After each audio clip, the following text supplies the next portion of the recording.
And here we are at the Archangel Michael's live. I suppose people will show up soon. It's been a while, but I'm still around.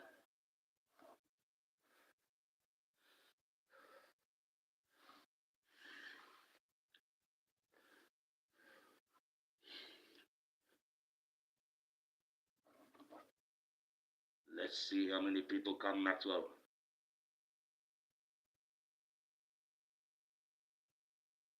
You have something to say, Maxwell? No? No?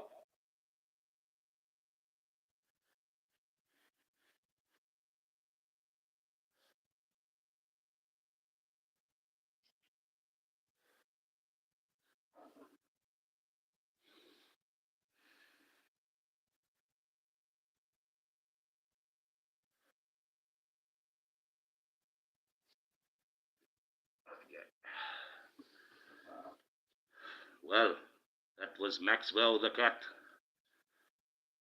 I hope you can hear me clearly. I am trying my best. It's been a rough week, and I have been away a little while.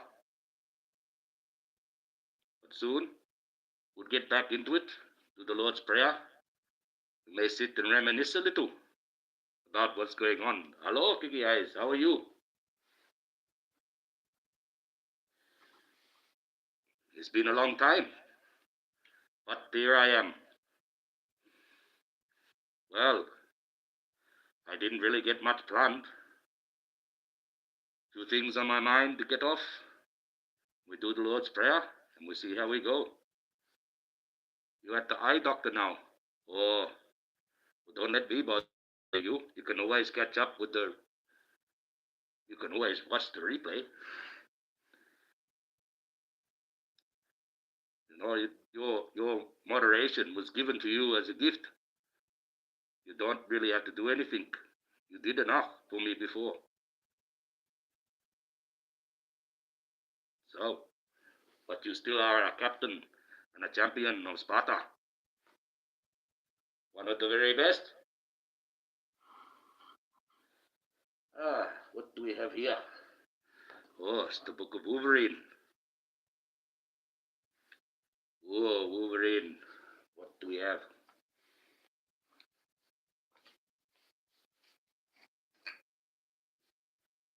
What do we have in you, Mr. Wolverine? Well, he looks pretty angry. Oh. Yeah, he looks pissed. Looking. Oh, what do we got inside you, Mr. Wolverine?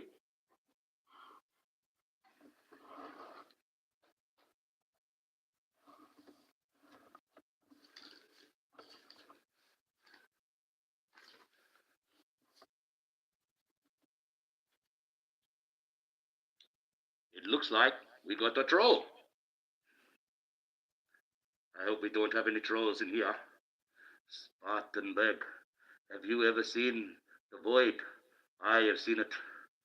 It has no sound or light of any kind. Yes. Would you like me to tell you a quick story about the void? How you should be careful what you wish for. You see, it is God is the only one that can actually live forever. Right? God is the only one that should be able to do this. Because there will come a time when all the light will go out. Now, if you wish to live forever, after about 300 years, the people around you would get jealous of your longevity of life. They'll wonder why you can live so long and they do not. They may do tests on you, or they may shun you. And when the society shuns you, you'll be left alone. After about 10,000 years, you'll be very sad being alone. One day humanity will deplete the earth of its resources and move on. So about 1 billion years from now, you're sitting on a planet, desolate, no one there. They all went away. After 4 billion years, when they say that the sun is going to grow big and explode, you won't feel a thing. You will live forever. You will see that. You ride that explosion out. It'll push you far out into the universe. And over generations and billions of eons, and as time goes on, whether through the generation of time or the distance with the stars are traveling away from each other, eventually you will find yourself in that void with no light, and no one can hear you scream in space. So, that is your journey if you wish to live forever. That is where you go. That is how you end up. That is your journey for that wish. There is another way. One other way. To go into the belly of the beast. There's a special pocket inside him. He can keep that inside him forever. Because the beast is supposed to live forever. Because it is life. And life cannot be extinguished, no matter how ugly it is.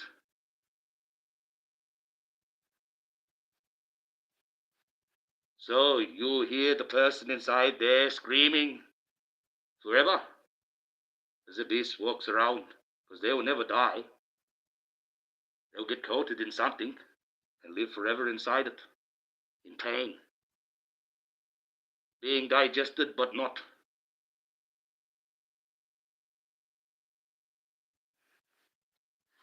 Some people need to be careful what they wish for. So yes, I was almost taken. Let me read. I try to ramble on sometimes. We'll do the Lord's Prayer. I just need to read some of your stuff so I can understand what you're trying to say to me. I'm a good husband. I'm a good husband back. Yeah, I'm good. Okay. Have you ever seen the void? Yes, we have. We talked about the void. I was almost taken by a demon and I spoke to Jesus' name. Yes, if you speak that Jesus' name 3 times, it should repel that demon. If not, keep repeating it. If not, use Mary's name. And the Lord's Prayer with the Lord's was this one, but I will tell you, use that. That is one of the most powerful ones you can use. But it only stops the spiritual. It will not stop the physical. You must learn either to run or defend yourself. It says in the Bible you can defend yourself. This doesn't say you can kill. That's it. That is true. Almost taken by a demon. He let me go, fell back into my body. Yes, an out-of-body experience. He was lucky. Sometimes when you have that, if you can't get back to your body, well, that's the end of that story. I had a needle-like teeth and mouth stretched from ear to ear. Arms came out. Yes, yes. Means you were possessed, my boy. You was possessed. And you may need to go and get yourself checked. Don't go to just any priest. Unfortunately, even though I don't really like them, the best ones for exorcism are the ones in the Catholic Church. But you have to be careful, because some of them may bring it into you as well, for their own enjoyment and their own study. So, there are others out there, but that is the one I know is kind of the best, despite the fact their leadership is a bit funny, or now, especially now.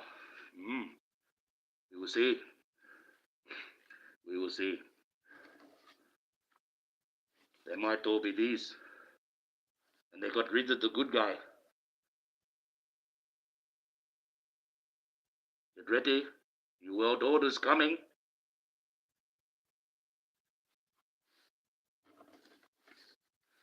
Why do you think the son of the King of England is going, and not the king?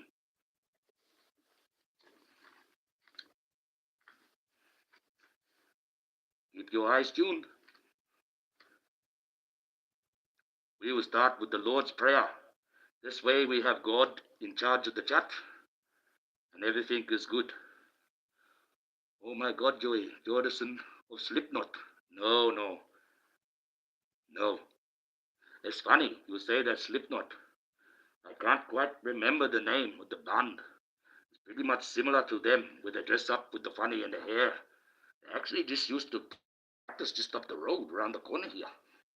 They're very famous all over the world. Crazy, but true. Also, the band Allegiance, when they used to have their recording studio in the back of the Armadale industrial area, you could go to their recording studio and pay $150 and hook in all your gear and use all the best machinery going. It was awesome. I got to meet the drummer and the singer.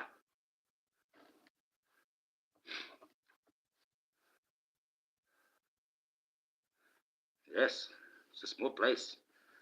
A lot of famous people come from my state.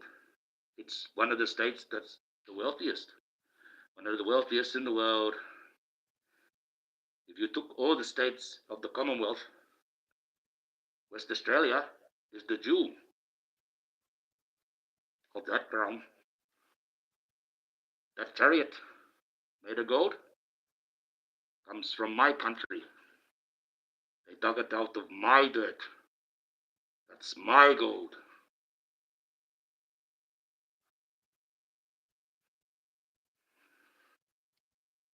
You want to see my receipts? I got them over there. They gave it back 2 years ago. Only in part.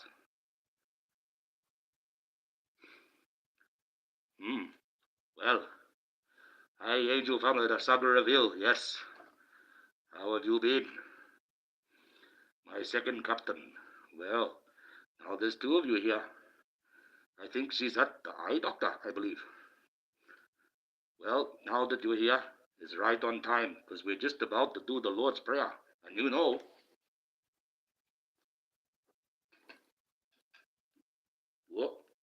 how deep it is. It's very deep. It goes very deep. Oh, it can help my friend before, who said he was possessed by a demon, and he named Jesus, said the name Jesus, and I saved him.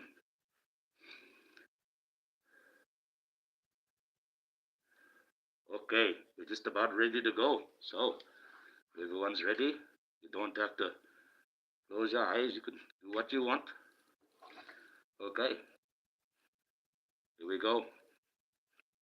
Our Father, who art in heaven, hallowed be thy name. Thy kingdom come, thy will be done, on earth as it is in heaven. Give us this day our daily bread, and forgive us our trespasses, as we forgive those that trespass against us. And lead us not into temptation, but to deliver us from the evil. Hail Mary, full of grace. Amen. I would like to discuss this Lord's Prayer with you now.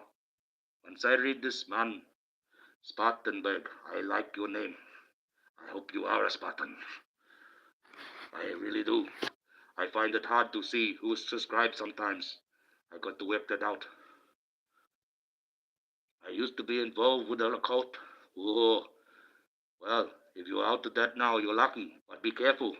Because when you're involved with them, sometimes the only way out is in a box. I wanted to know something was out there. There is. There is. But you don't need to join a cult. And you don't need to practice those arts to find what's out there. I will tell you a secret. This is a secret that would catch me, allow me to have a lot of many things come to me that are very unique and are one of a kind. If you're willing to go out there into the wilderness, the forest, the jungle, the bush, or the desert, where you might have heard there might be something strange. You also have to be careful because those strange things could be dangerous. So you need to have your wits about yourself and you have some sort of protection. You must know how to run or defend yourself if you're going to do this. Because sometimes you'll be quite surprised what you see. But if you go out to those places and you're willing to sit long enough and quiet enough, and just do your little daily routine, go to the toilet, occupy your mind around your campsite, don't make too much noise, just be yourself.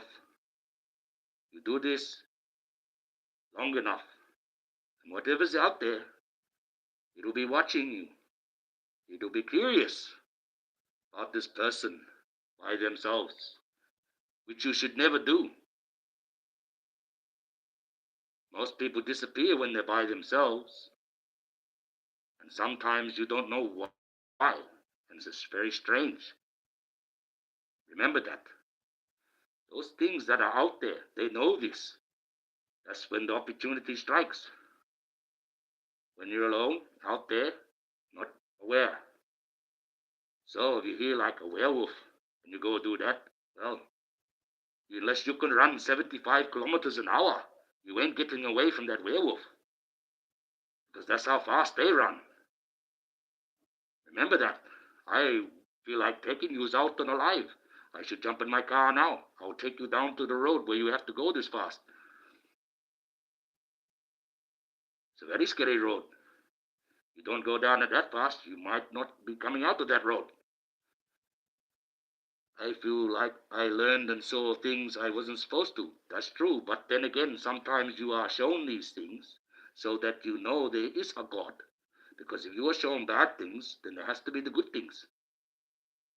Sometimes God lets you see that. Sometimes you just happen to be in the right place at the right time. Sometimes you're supposed to see that for your own benefit. So you can die not knowing. A lot of people will die not knowing what's out there, waiting for the answer when they get up there. And that's where they will get it. I am not like that. I don't need to go up there to know the answer. I know what's out there. I've seen it with my own eyes. If you sit there long enough, it will come to you. If it wants to show you like that, like you just said, you sit there quiet enough, and it thinks you are the right one. It might come to you. It may be dangerous. It may be curious. Some of these creatures, if there's many of them, they like us. They like every creature out there, whether they like to tell you this or not. Some creatures and people and things and trees and plants are more aggressive than others. Some are passive. Some are benign. You know what I'm talking about. Okay? This is right across the book. You might get a chimp. You might let you feed it food. You might get one who bites your fingers off. Same with a human. It's just the way it is. One whale, you let that ship pass. One won't. You keep ramming them. That's just it. So remember that. Be careful. Not every creature. You do not perceive any creature in nature like you will perceive a human face or human emotion.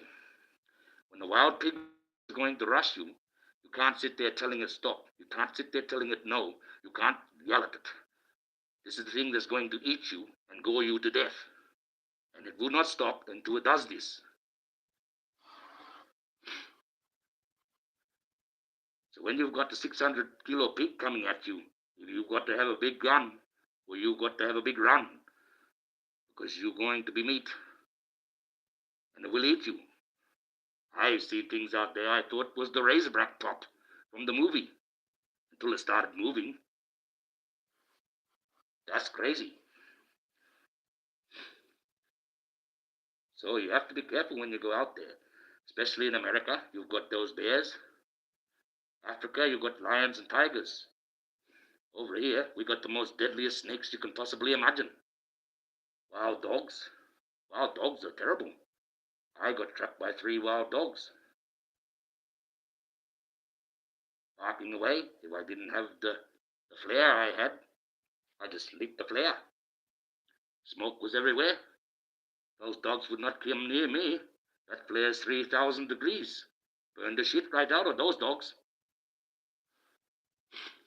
Demon I saw had no feeling until I spoke Jesus' name. He looked shocked and then started laughing at me. No sound as it let me go. Well, you've got to think this way too. What is going on in your life? Do you feel like things in your life around you make these things manifest? Because the human mind is a wonderful thing. And you can manifest something into physical. If you're traumatized enough, and the brain is. One of the very first cases documented by the FBI, they've made a movie of it. It was about a young girl who was being attacked and essayed or sexually assaulted by an entity, one that no one could see. People witnessed it, people that were official. The FBI wrote it down. It was because of the trauma she suffered when she was a child. She manifested this thing in her mind. They thought it was a witch that was doing it. She manifested this thing in her mind, and it became a reality, and it attacked her. The demons can come in from different ways. It's not just like people think. There's not just one hell. Why do you think they call Satan the prince of darkness, the prince of hell? The prince. There's got to be a king. Now, his father, God, he's the king of the universe, but he lives in heaven, so he can't be the king of hell. So who is the king of hell? The king of hell is osmosis. And he gives Satan dominion in his realm. That's osmosis' land.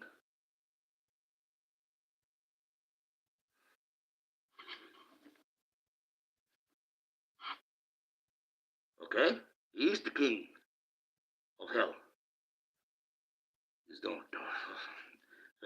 It's hard to explain.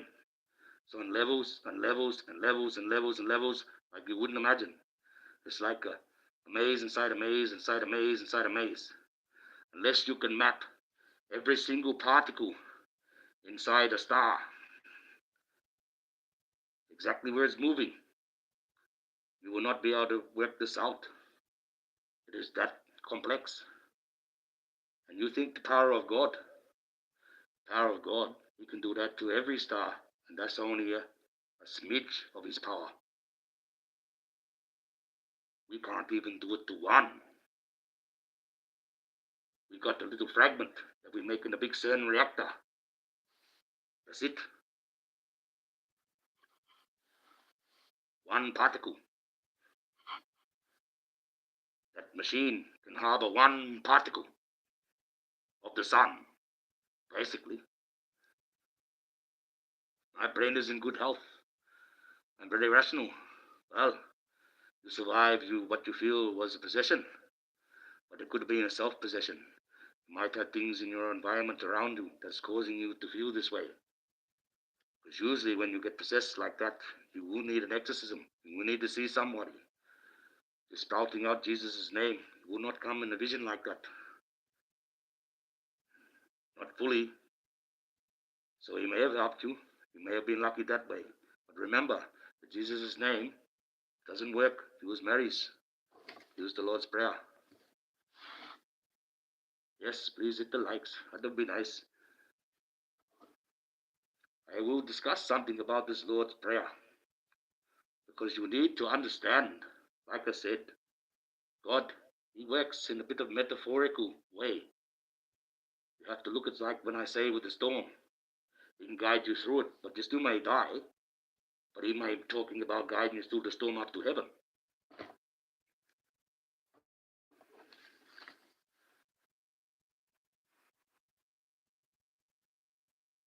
This one, thy kingdom come, right? Thy will be done on earth as it is in heaven. That has great significance. It means what has happened in heaven can happen on earth and vice versa. You understand that one?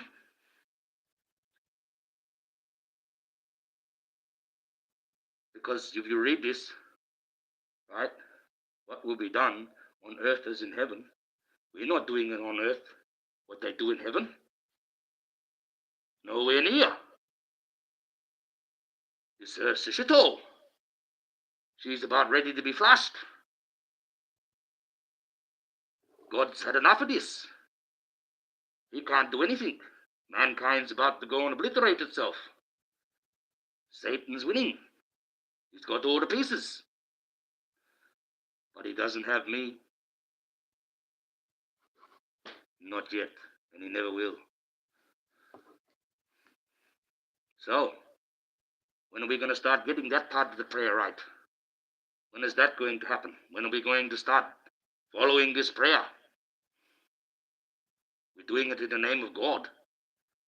You can't do shit in God's name in vain. You get in trouble for that. He doesn't like that. He'll come down on you. So you work this one out. Why aren't we doing that?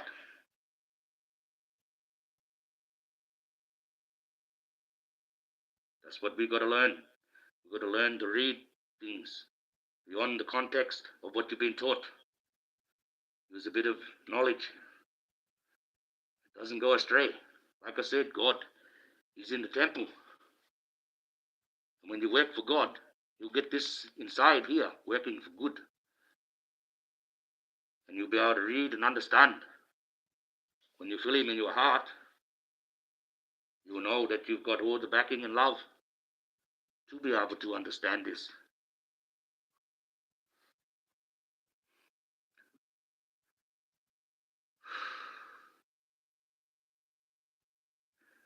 Yes.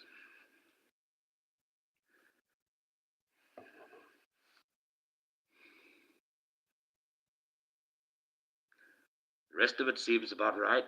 Lead us not into temptation, that's right. Deliver us from evil, yep. We know the last bit's good.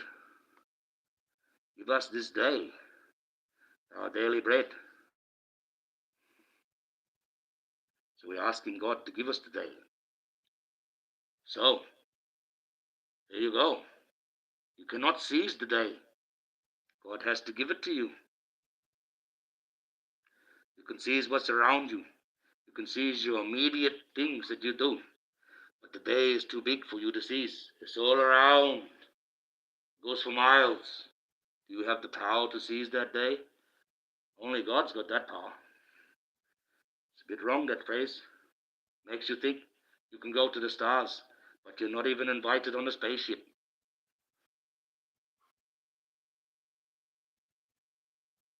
Got to think a bit more reality. Some kids are going to go far. Some kids have got a good brain. Some kids don't learn so good. Some kids are a bit slower. They're still kids. But one's going to get a better job, and one's going to get a remedial one. And that's just it. People want to bring everyone up to equal opportunity, equal equality. You can't do that. You have to be where your brain will put you. You can't put someone that's not smart enough as a rocket scientist. Everyone's going to die. Nope. It's got to be a cutoff point where everything,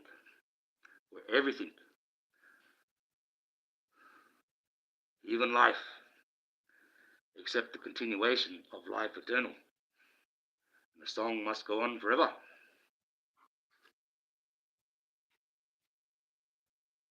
We don't need that. Waste the battery. Well, we do forgive those who trespass against us, right? And forgive us our trespasses. So you will remember this. That's telling you that you're asking God to forgive you if you've ever trespassed on anyone's property before, ever been or done something that you shouldn't have been for. Because it's not just property. You could trespass on someone's wife, or something like that. Like I said, it's a bit metaphorical. So when they call trespassing, you don't go and trespass on there. So you think about that. You're asking God to forgive you first if you trespassed anywhere yourself, and then you're asking for the honor of your neighbor, basically, if they've ever trespassed against you. Nowadays, depends where you are. Well, in America, you can shoot them if they trespass on your property. Some of them.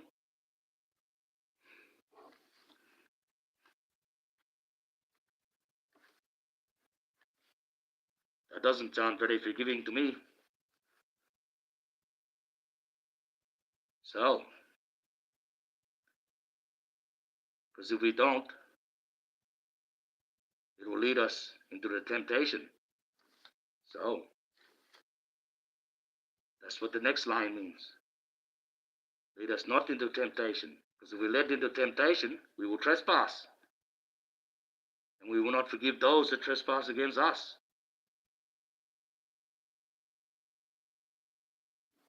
It's got to be the meaning. This one rolls into the other if you really want to know what it's all about. Give us this day. Well, he gives us this day. Give us our bread. Basically, give us enough sustenance on the planet so we can eat. That's two basic things. We didn't ask for water. Water's everywhere. 80% of the world, 70% of the planet. We just have to filter it, and it's fresh and drinkable. And there you go. But deliver us from evil. That's a bit hard. We got to do that one. We can deliver everyone from evil, but you have to follow his rules. You have to be good. That way you won't get asked too many questions before they let you into heaven. Because they don't just let anyone in. It's the most secure place in the galaxy. Everyone's got to get asked questions. Who are you? What are you doing here? No, they know why you're there. They'll ask you if you're a good person. Why was you so good? If you answer, no real right or wrong answer for some of the things they ask you, they're going to ask you about your life. They're going to make you go through it. And anything you may have done wrong that God doesn't like, they're going to ask you about that. And you may have to repent. The way you was down here and the way you were allowed to be down here is the way you're allowed to be. God has given us this privilege. But when you get up there, you may have to be asked more questions. You may have to take more on your shoulders. There is no punishment other than going to hell. That's if you don't want to own up. You don't want to claim what you did and truly repent, because you must own up and claim what you've done. You can't say, well, I was that way because I was this done to me and And I used to swear, and no, you can't blame someone else. You can't blame the situation. You've got to own up. And the questions you're going to get asked, it's not what you're going to like, especially if they're against God and what He has laid out as the rules to keep life flowing. Those rules are simply in place to keep life existing. That is all. We must follow them, whether we like it or not. Saves the question time. But He has given us the opportunity to be who we are, to take our own destiny in our own hands, make our own future, and be godlike in His image. As long as we don't build another Tower of Babel and try to topple him off, which some men are trying to do. Because like I said, whether people want to believe me, whether they believe it or not, no matter what scripture you've been told, no matter what book you've read out of, no matter what Bible you're trying to quote me, if you do quote me a Bible, I will tell you the same answer every time. What man wrote that? What printing company wrote that? How old is that book? Is that the is that the one, the sea scrolls? And that beaten aluminium thing that they found them in? Or copper thing? They're about the oldest ones. And are they genuine? I do not trust nothing written in the hand of man. It's the same. Believe half of what you see, half of what you hear, and half of what you read. And then you will have a good vision of life. Because you can be tricked with magic tricks in front of your eyes. People talk you bullshit, like this YouTube. And half the shit you read is just that shit.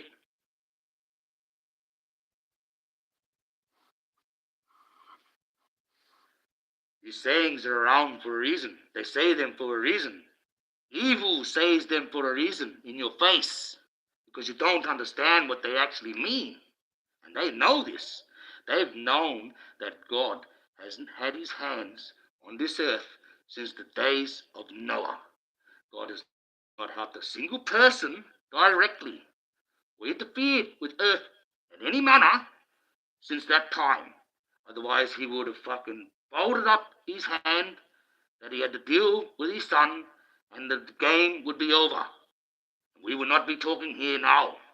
I would be serving the son, and I'd probably be punishing you.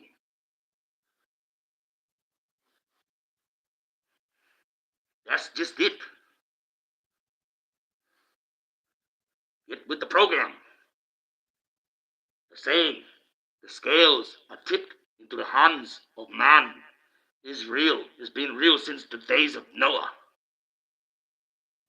He put up a rainbow to remind himself that he was not to touch this earth again, because he flooded it.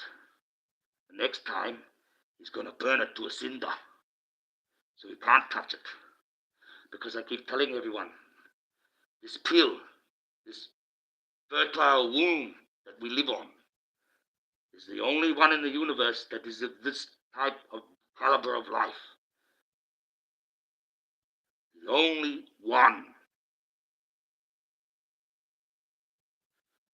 There is life out there, but there is nothing like this planet. This planet spews life. Even in the most hottest vents and the most caustic of acids, you find life here on Earth. You do that out in the stars and the moons, don't find anything in the same stuff.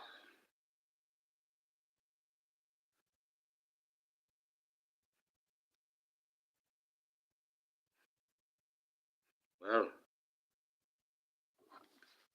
And there you go. He's here now, cleaning up gently. He's through us. He has to work through us, guys. You have to ask him for the strength to guide you through the storm. Some of us, he's going to give us more strength. Some of us, he's going to help if he can. But you have to help yourself. That's where that saying comes in. God only helps those that help themselves. They try to tell you, plain as day. See, evil has known this. Satan knows. And he's been trying to get man to help him ever since. He's got a lot of pieces on the board. There's a lot of evil people out there, but see, man, he worked out. Man has the chance to have the hand. So there's some evil men out there that are even trying to cut Satan out of his deal. There's a lot of things at play here. It's not just Satan. Okay? Some of those evil men are to blame. And they got nothing to do with Satan. People keep thinking, I blame him for the evil. No, it's not how it works. They want you to believe that because those men that are telling you that are the evil men. You usually find those men are in churches, in the most elaborate robes made out of the most elaborate materials from the most secluded places on earth. It costs that much that it would cost a whole car to make one tiny little ring. They have the most symbolized places that you can possibly imagine. Embroidered in that much gold, they can save the city that is around them starving. But they tell you you're going to die and go to hell unless you fill this plate full of money. They get around in their groups of men, sodomites, raping children. And I do not care about the words, because I have said, if we cannot say the words and make the connections, the children will not learn. And if we cannot make the connections, how are they going to face and place evil? I'm not frightened of YouTube. They must learn these words are made for a reason. Why even have the word if you are not allowed to say the word? It is the correct word for what is being done.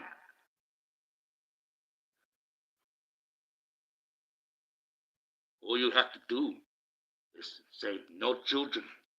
That's it. Push that button. And if they're going to charge you and carry on about you saying the truth, saying words that they say in a court, that they say in common day, that they say in the newspaper, they say on the news, but you're not allowed to say it on YouTube? Why? So all those 45, 48-year-old gamer men can get ones like my kids watching them, getting drugs with a Roadblocks character.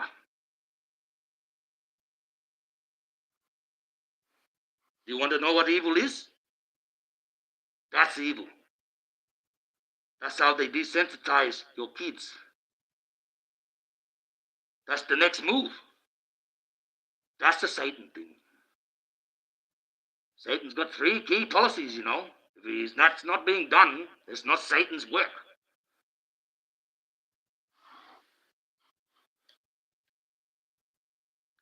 Kill, steal, and the deprivation of life, and the perversion of the sex. And that's how he deprives the life. Through the sex. That's his 3 key policies. He's there in full swing. Next part of that one, the perversion of life, he's trying to desensitize you to pedophilia. They've already introduced it into society, into your cartoons. Jokes of that are made even in the smaller kids' cartoons now too. Not just your South Parks, not just your Family Guys, not just your American Dads. That they're allowed to get top heading. Main time. But the people sit there laughing about that. It's called desensitization, people. If enough people have a sexuality and a belief, nowadays, they make that a reality. So enough of those men from Nambla, enough of those pedophiles get together. You have to accept what they do, because that's your policy. That's your way. That's what you're doing. That's what you're allowing. Satan's got you ring right around. Unfortunately, whether people like to hear it or not, it is an actual fact what Satan has done. Okay? And he's doing that. He's the main drive behind that. If there's anything else happening in the world, it ain't Satan.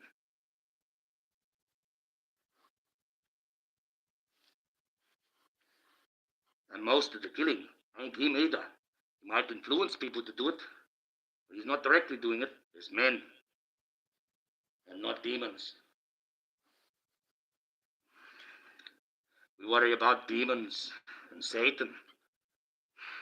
Human mind is more cruel to each other than any of those have been. You think about what's going on. You see what's around you? Do you see a whole heap of demons, or do you see people? Which one's likely going to get you? The demon or the person? Hit the program. Hit with the program. Get your heads out of Hollywood. Get your heads out of that Bible. Stop going to the magic feather, Dumbo. You can fly without the magic feather. You've got to put God in here. Put God in here, and then you're flapping around. You go to that old book. You get any Dumbo division that you got written by the Dumbo that wrote it. Because they know that you're a Dumbo.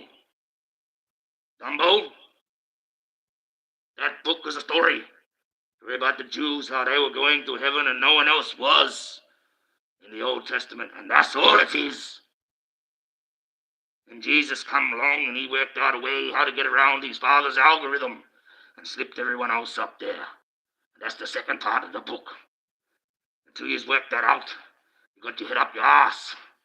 That lump in your throat, that's your own nose. That's how far up you up yourself. If you don't know anything about the Bible, about the history, you keep believing this man in the church. Where's his credentials? Was he there? What book is he reading? How old is that? What company printed it? A man. People don't like how aggressive I am. I have to, because the message that you've got for thousands of years has been wrong.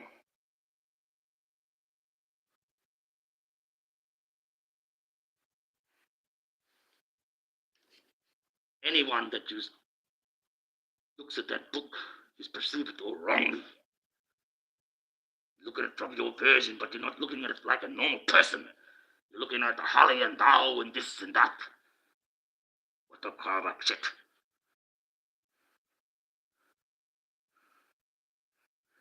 That book can do you more damage if you don't know how to read it properly. Okay? It's like idiots that play around with the Ouija boards, tapping in, doing readings. I'm going to talk to the spirit. Yes, they might be able to, but they're not allowed to. They do it and they say, I've been given a message going, I've been given a message, but no. You make money from it. You're already sitting back in the house. Then you're not doing God's work. You're doing your own filthy work. For your own filthy mind. Your own filthy demise. You're not doing anything for God. You're doing it for yourself. A true man of God be on the street. Doesn't have a house. Doesn't have a home. He knows he can do these things. So he makes it enough so he can eat.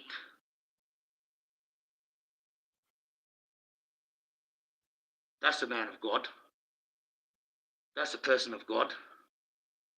Anyone else is evil. and you can call them whatever you want. They can give you the best advice in the world. They could have said, I know what's going to happen. I know, and I know, and I know, and all. But you take a look at what they look like. Do they know? That's like me. I find it quite hypocritical when you go to a children's health hospital and the person that's in charge clearly has trouble moving, clearly is fat. And this fat shaming, well, that's got to start up again because that's what they are. They should be ashamed of themselves, expecting to pay the price of a normal person's seat when they're 5 times that size. It's good to be in the business of funerals, People are getting that big that they have to pay at least $10,000 for a box because they've got to make them that big. In fact, there's some over there in America, they were carrying on that they've got to be double bed size. That's a glutton. That's gluttony. Gluttony. Right? That's what Satan did. He got you believing that this fat shaming was a good thing. No, he allowed you to let gluttony run free. If you ever hear someone say to you, I've got big bone problems, well, do a bit of research. 0.00003% of people on this planet have big bones. That equates to about 7 people worldwide. One person is in New South Wales, an 18-year-old girl. So any person out there says, I've got big bones, you've got the big mouth, and you've got the big guts, and you're a big fat cunt. That's what you are. You're a big bullshit artist. And you're a glutton. And that's a sin. You're a sin. Stop trying to promote your sin. That's why some people are starving, and others are the size of a walrus. It's called gluttony. It's a sin. So, people going to carry on now? Oh, he's against fat people. He's against fat. No, it's a sin. There's a certain limit. That's it. Once you get over that limit, that's what you are. Do not float around in life being this big and saying, I'm beautiful. No, you're fat. Get fit. Stop eating up society. Stop making a waste of society. Stop being a glutton like Satan wants you to be. Promoting your gluttony.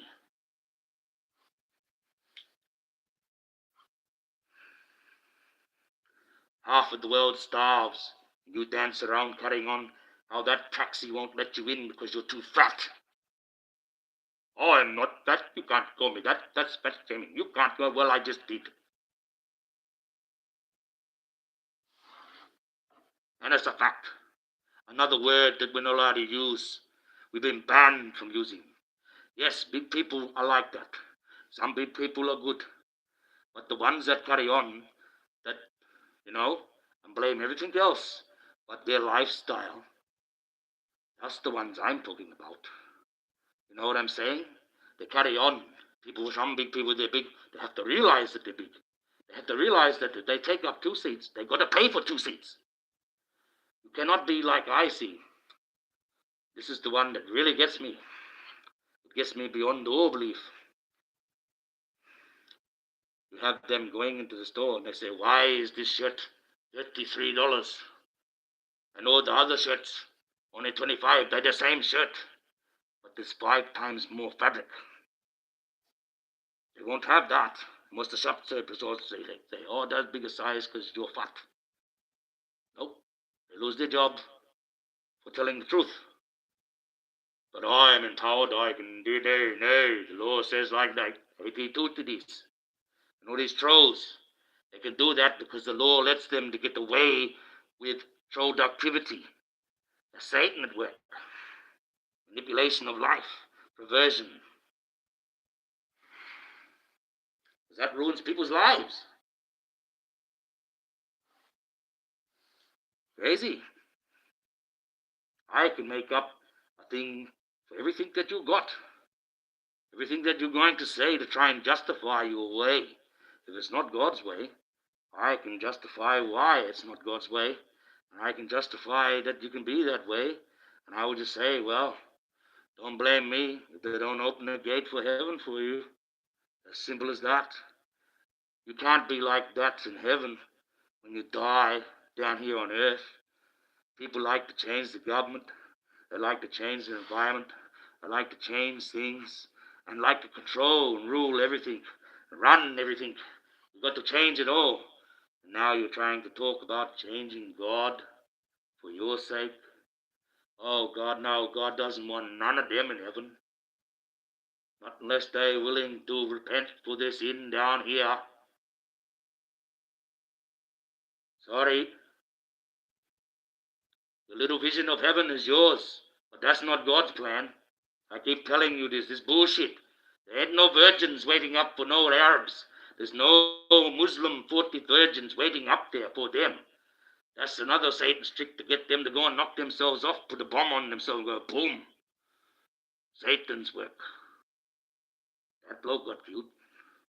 Kill him, see? And he stole his life and stole his soul.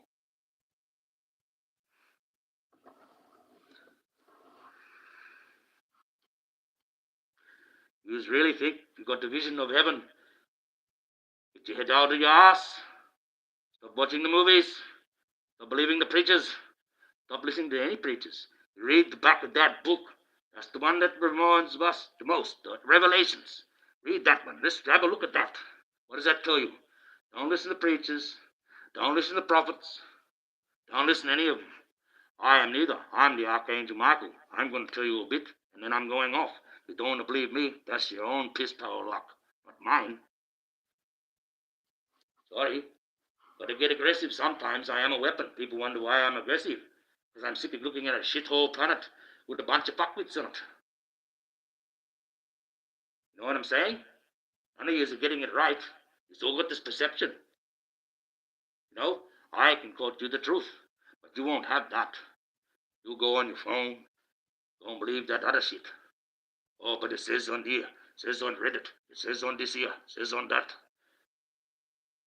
One day we used to go to the library, look at an encyclopedia.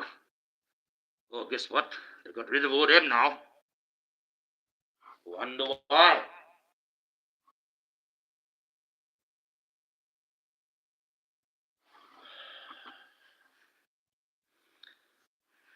Crazy, but that's true. That's the world today.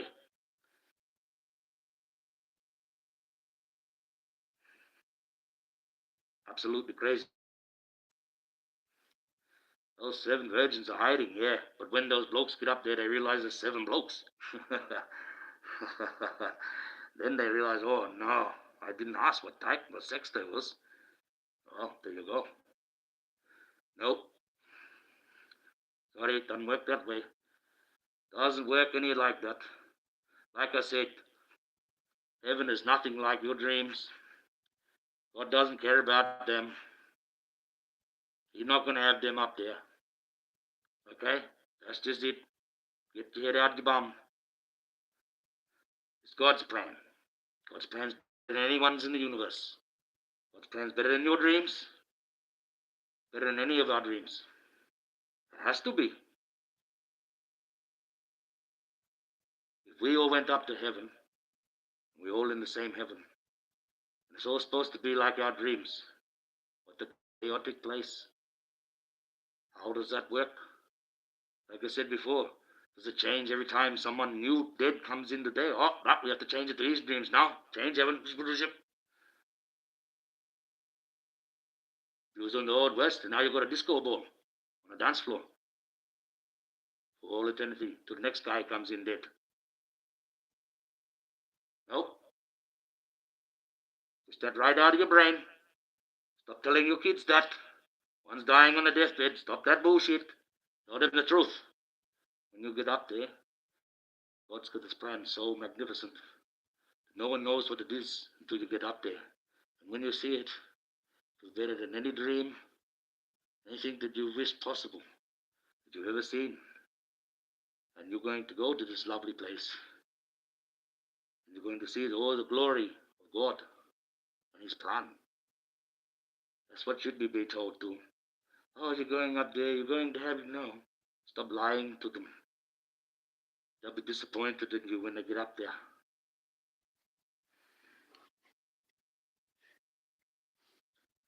Yes, it is very hot under this mask, and the sweat's down past the eyes, makes it a bit itchy. It's stinging in the eyes with the sweat, but you get that. Yes, well, what do I do with this golden? Well, I'm going to have some correspondence with Nick. We're going to do it on her channel. They're going to want me to ask questions. They're going to want to ask me questions. They're going to want to know why I did what I did. What was my mentality? Why am I like that? They were trying to see if their own little thought pattern of why I'm like that, and why I did this, and why I did that. And you know what? I'm bound to none of them. I don't have to answer any of their questions. I don't even have to apologize. I'm the Archangel Michael. I carry your punishment in my pocket for 28 years. So, people want to get power to the head. Maybe it's getting to my head. But that's not what I'm going to do. That is not what it's about. Or is it? I don't know anymore sometimes. I told you, I'm a bit of crossroads. I don't know whether I can put these where I have to put them so they're safe for all time and no man could ever get them. And life will go on forever. Or whether I'm supposed to be this bad guy.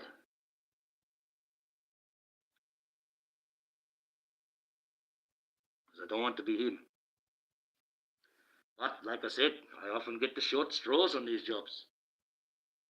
But God wanted me to be this rider of this pale horse. He wanted me to be that. There has to be a reason. Because I am not a bad person.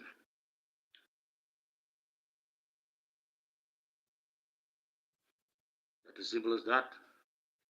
And I sat long, many years, thinking about this, 28 years. Every morning do I get up? Am I the guy? Is it me? Why have I got this decision? And I remember who I am.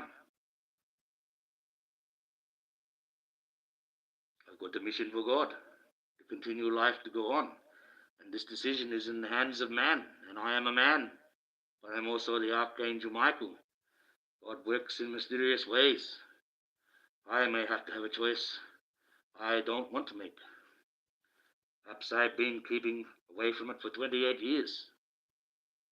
It might not be evil that I'm keeping in check. It might be myself. It's a terrible thing, but it's true. Something I have to face every day. And people want to know why I'm so angry and aggressive. Well, I see all the terrible things in the world. I see the terrible way people are talking to each other. And when I heard, I mean, she says she's still flirting, she's still going on about him now. She's always talking that, oh, I knew he was like that. We had intuition about him, yes. I've got to find out what that's about. But when you can't say something is beautiful, when it is in this world, and so much goes on, and so much offense, so much anger. Look at the anger I was brought to. I was angry because I was starting to live in a world where you can't even say something nice to somebody anymore in genuine honesty.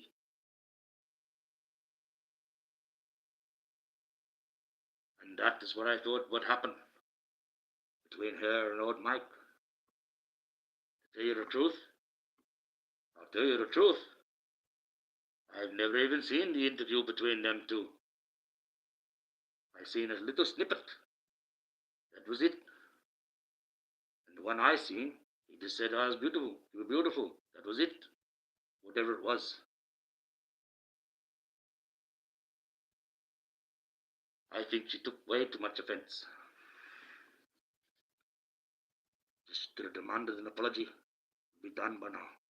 That's what I'm going to do on Nick's channel. I may answer some of Nick's questions. They will want to know. It's just that simple. They have to know. I don't have to tell them anything. I'm not bound to anyone but God.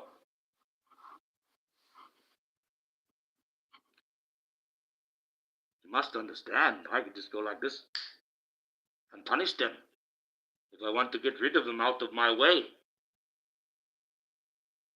If I want to continue my mission, I have been given the right and the privilege to do such a thing. I don't have to be bound to anyone. I can be as aggressive as I want. I have a mission for God. It doesn't matter what I do. I'm doing work for God. People got to understand this. It's not going to come down with the airy fairy wings. Grant you a wish. Do the job for you because you're too lazy to get off your bum. Do it for yourself. No. It's a terrible business. I keep telling you. Look at the book. Read your histories. Angels only come down and do very small things. But those very small things are the greatest things. Most of the times when we come down, we're destroying things. We're killing people. Raining fire. Brimstone. Judging people. Johnny Cash. You know who he is, don't you? Sing a song. When a man comes to town, he'll be taking names. Not everyone's going to be treated all the same. Those that are good, those are being good still. And those that are wicked, well, I can treat with the wicked will.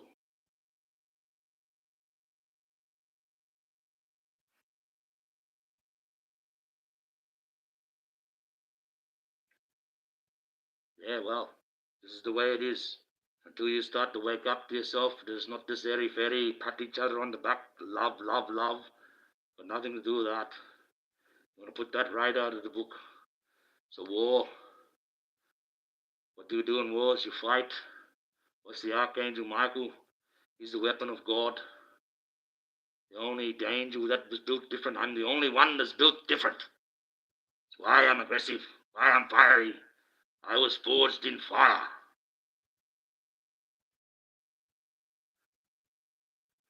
All the other angels had love and life and reverberation breathed into them. Oh, he breathed into the fire to make it hotter, so I could be stronger, to be able to do the things that no one else wants to do. The angel of death is Gabriel. You know this. It's not no Grim Reaper. Stop with this bullshit. Start to get with the program.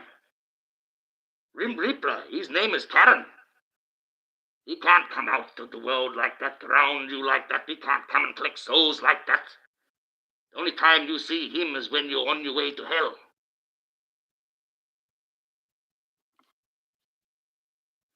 You will see an angel or a faithful, or you may just travel up to heaven by yourself, because God guides you through the storm. But if you see that Grim Reaper, his name is Karen, he's going to ask you for 2 coins to cross that river, or you're going to forever walk around in Elysium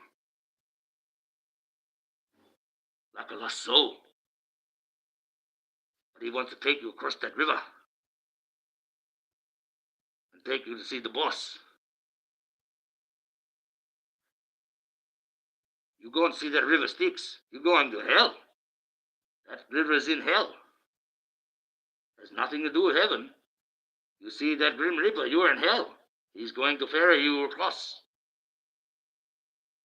into the realms of hell. He doesn't take you up to heaven.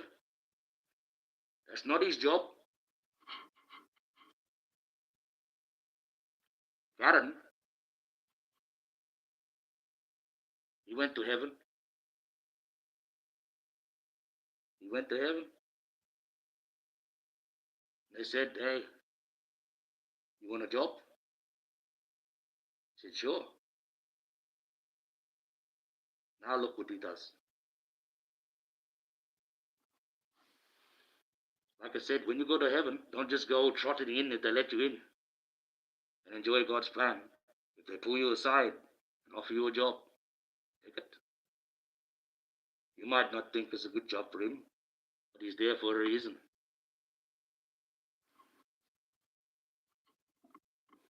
To ferry you into hell. That's his job.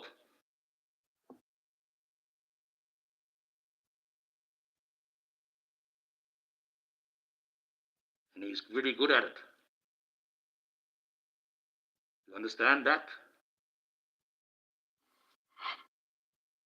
Oh, no. So, there's no Grim Reaper going to come riding out on no horse. So get that right out of your Hollywood style head. Pull that right out of your synagogue, church riddled, bloody symbolization place more than anywhere in the world place, with more gold in it than the whole city. Don't trust any of those. Stop thinking the bullshit. Sit out your bums. Start coming to reality. It's a bit different than that. Man's got his hand on it now. Had it for a long, long time. Very long time. And like I said, the evil men out there, they've worked out they can try and get rid of everyone and do it themselves. And they are. There's a lot more going on than what you think. You know, what's happening with Jaguar is only a small part of the bigger part of the evil. And that's just it. You still have to go through that bit first. I'm here for a reason. She has a good vision. Good vision with that Jaganator hoe. A good vision with that hoe.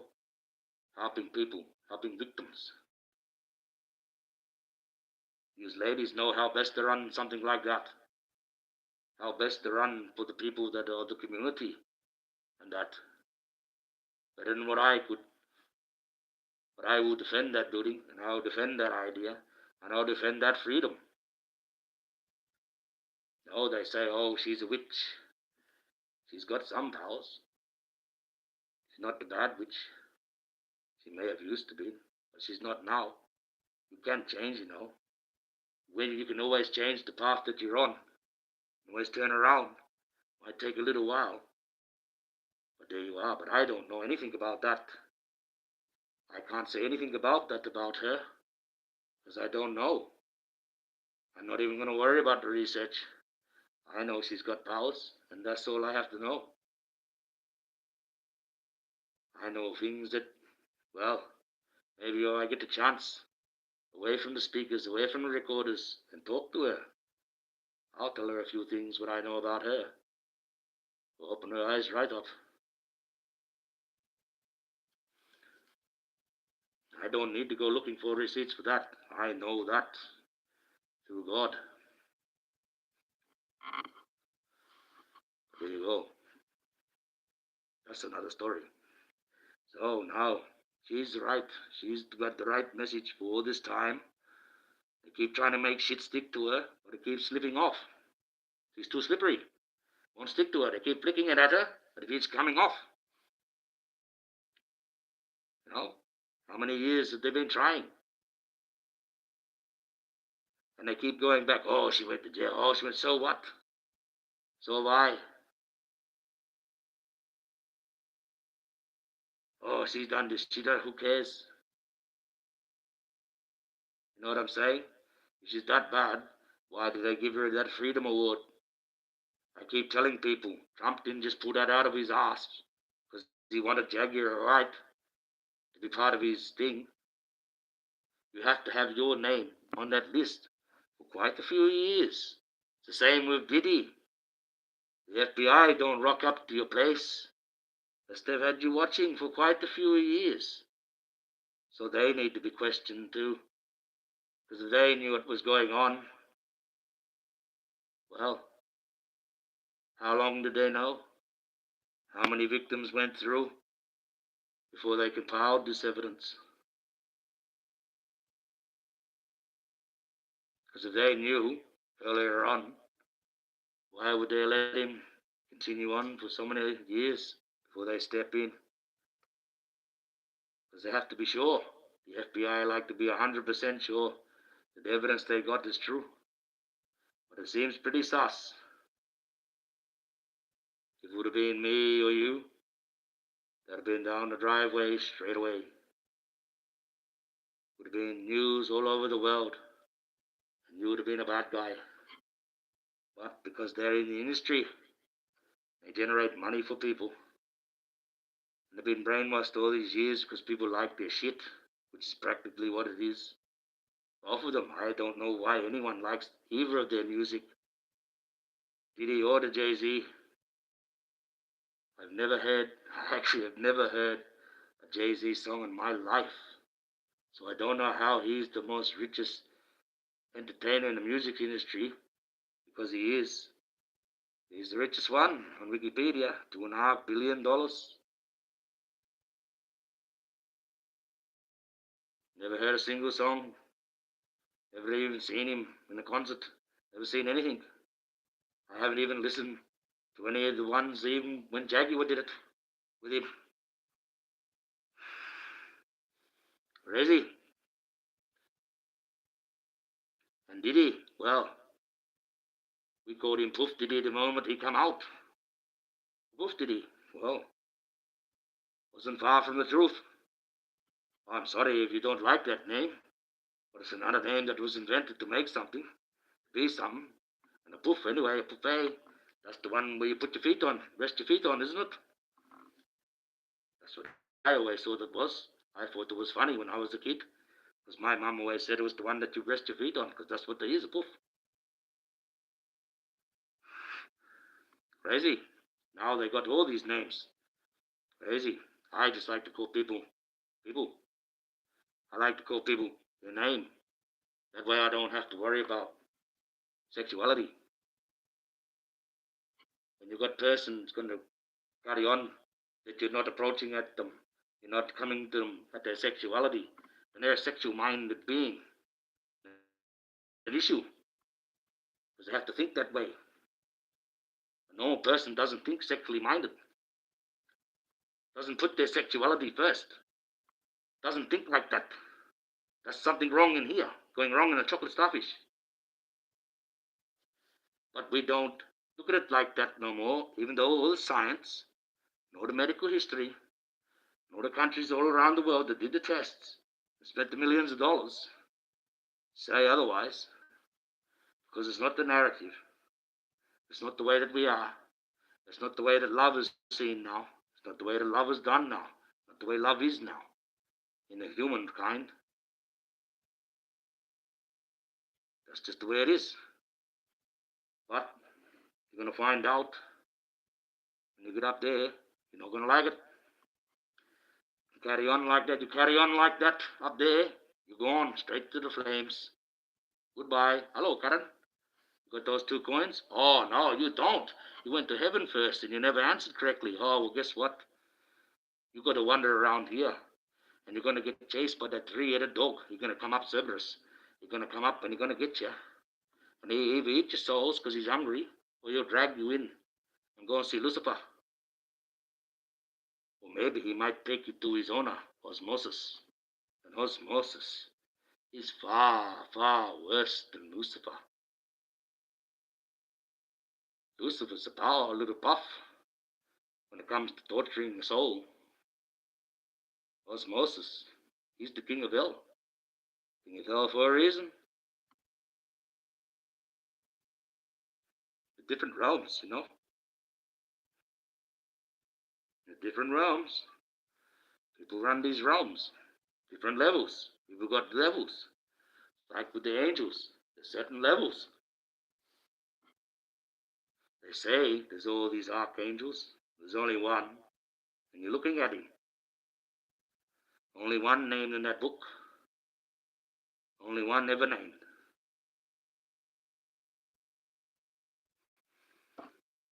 The reason why is I was built different. Keep saying that my vision of God is the closest one you're going to get. Because I know God best. That's my job. Okay? That's it. Because I have to. That's why I was built different, as a weapon. Do many of God's tasks, but not even any of the other angels, even bad angels, even demons, will not do some of the tasks I have to do for God.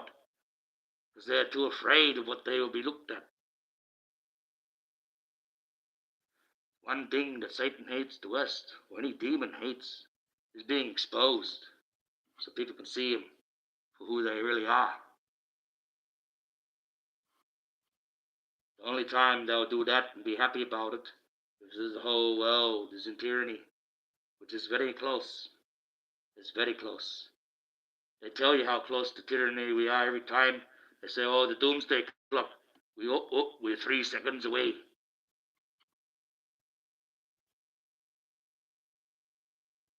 Another thing designed to scare humanity.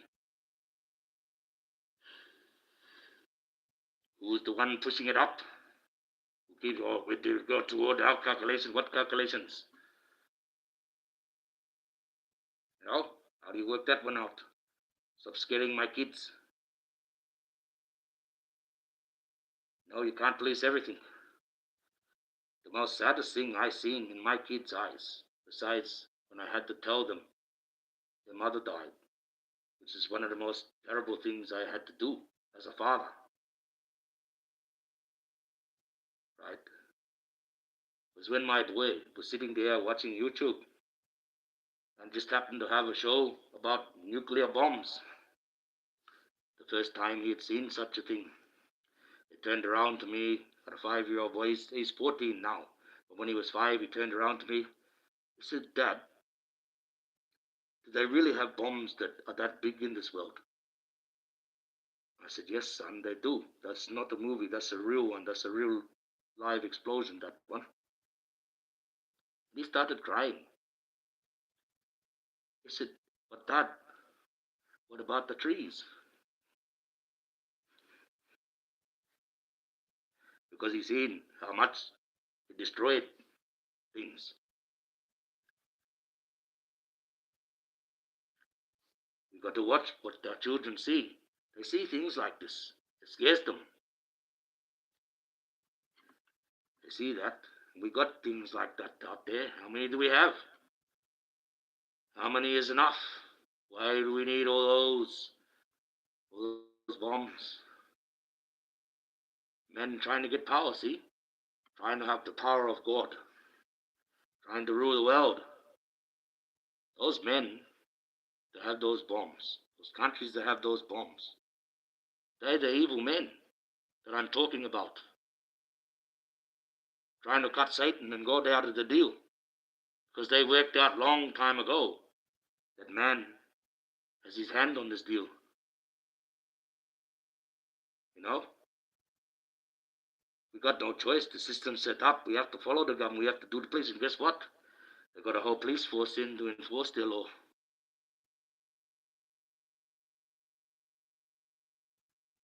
If aliens come down in an alien ship, you know what they'd say? We are here to plunder all your resources, subjugate you to experimental tests, and you will be set into work under laborious laws. And you know what you say to them? Oh, so you're from the government then? Because it's exactly the same as what our government is doing to us. They say that democracy is a 3-part way. In any country, America's a bit funny with its laws. You can get away with anything in America if you've got enough money. You know how to have someone to talk right. When everyone knows that they're clearly guilty, the evidence clearly goes towards them. No. I don't like the way they're perceiving me. I can't get a fair trial because they're saying that I'm this type of color. That's the old chestnut. Stop pulling that crap. Me, as soon as you put that, I'll just look at you and say, not flying in this church, buddy. It's not flying in this court. Sorry. Everyone's a person here now. We've had equal opportunity. We've had racial rights for a very long time now. A generation and a half. Stop with this slavery bullshit. You haven't been a slave. You wouldn't even know what a slave was if it fell on you. You're not a slave. You're a slave in your mind. Slave your mind. That way you can convince yourself not to go and get a proper job out in the fields like the slaves used to do, who used to be real hard workers even though they were forced. No, make up an excuse. Oh, I can be that way because society's laws make me like that way, and I can do that, and I can be this way, and I can be a big fat troll and not get called that, and be on YouTube and make lots of money and talk shit about people that are trying to talk the real stuff on freedom. That's evil. You run and live in an evil world. You see it like I see it, though I tell you how I see it. You might not like it. You might not understand it. But it's a fact. Evil's all around us. When you go to those doctors knew the ins and outs of that COVID. They were told certain things that they had to do. They had to operate in a certain way, to treat you a certain way. You had to do a certain thing. They had the right to go down and catalog it and send it back to that company that made it, so they know how far it spread, what it done. And when you got sick from it, they refused to put it down. Oh, no, we can't have that. They were all part of the conspiracy. That the doctor's symbol, they go and trust under the little snake thing, that's the Freemason symbol. It's in the Freemason chart on either side. Same with the Red Cross. That's Freemason. That's one of their symbols. Okay? Same with the Salvation Army. That's one of their symbols.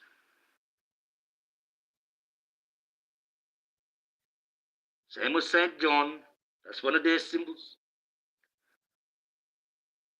Same with the Women's Church. That's one of their symbols. Evil runs this world. Evil men. Not Satan. Not yet. He wants to. When he runs it, he's going to kill everyone. Restart in his own image. Because he'll be the God then. Man wants to try and kill them both off. Manipulated his own little way. Own sick, perverted way. And man can be very sick and perverted. Far worse than any demon. We think him up. Look at what we do in Hollywood. Look at the movies. Look at the things that we do. We try to show you what they look like. Those evil men. The reason why they do that. Not entertainment. Being in the realms of their own evil mind.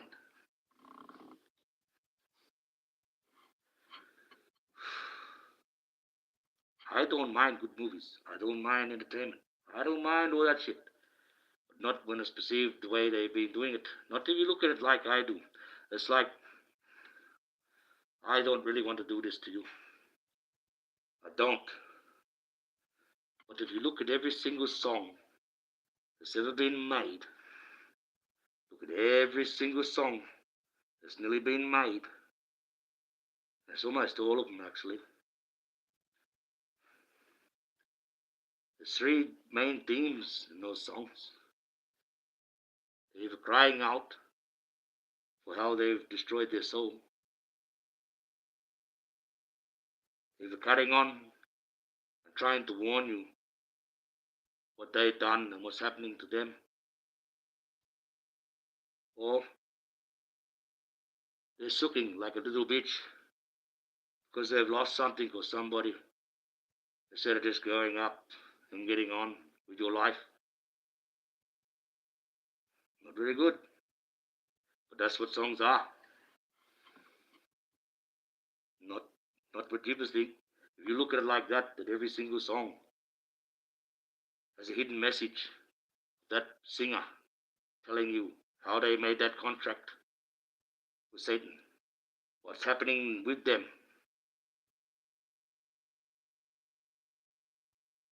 You know?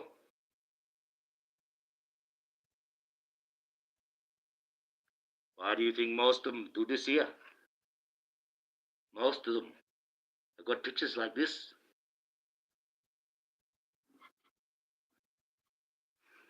Very strange. I prefer to sit down and show you these songs like things like you thought that were good, like U2 songs and stuff like that, which are good songs. If you sit back and just enjoy it, but if you really listen to what he's saying and put it in the context of evil, that song makes more sense to you than like you like. It turns on a light, turns that third eye on, and you start seeing evil everywhere. It might start freaking you out. You might not like music anymore. Archangel, did anyone tell you you have beautiful eyes? Oh, they're just brown eyes. That means I got three of them. Nah. I shouldn't be like that, but it's true.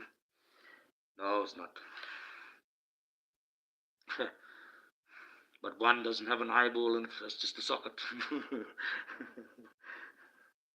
Where do you get that?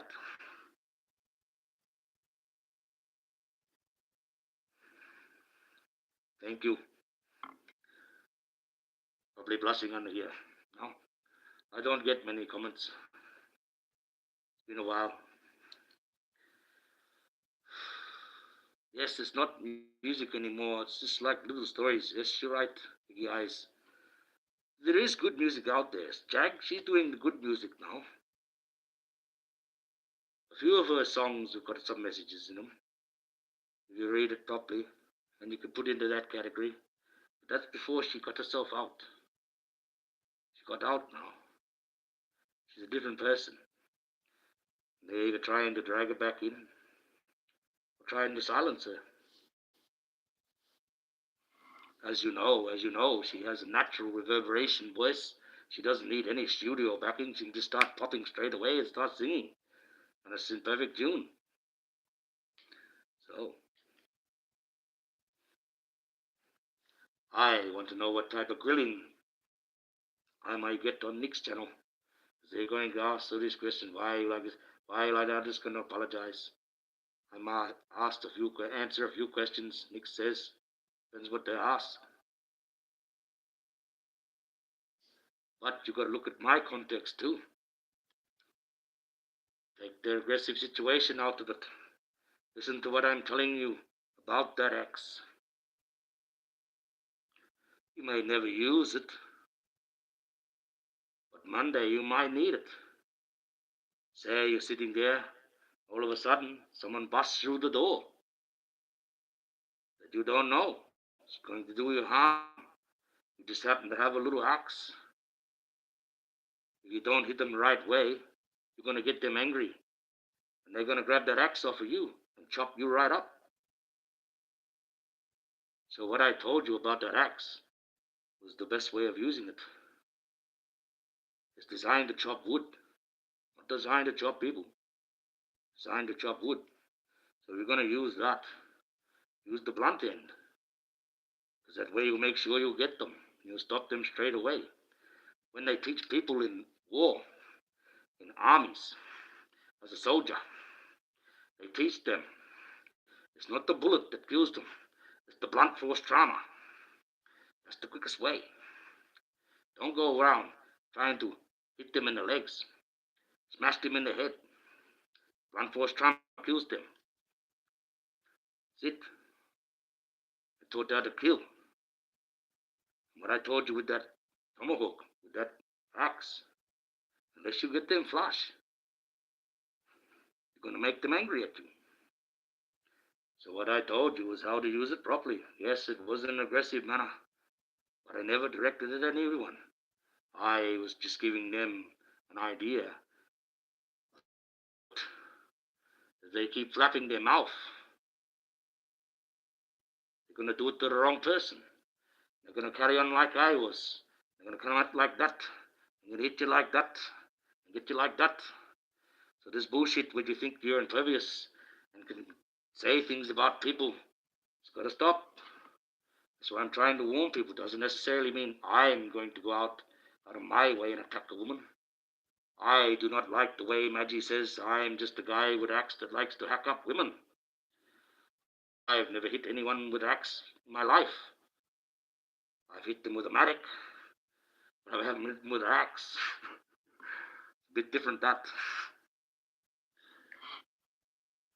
But they didn't die, I just hit them with it. That's a different story.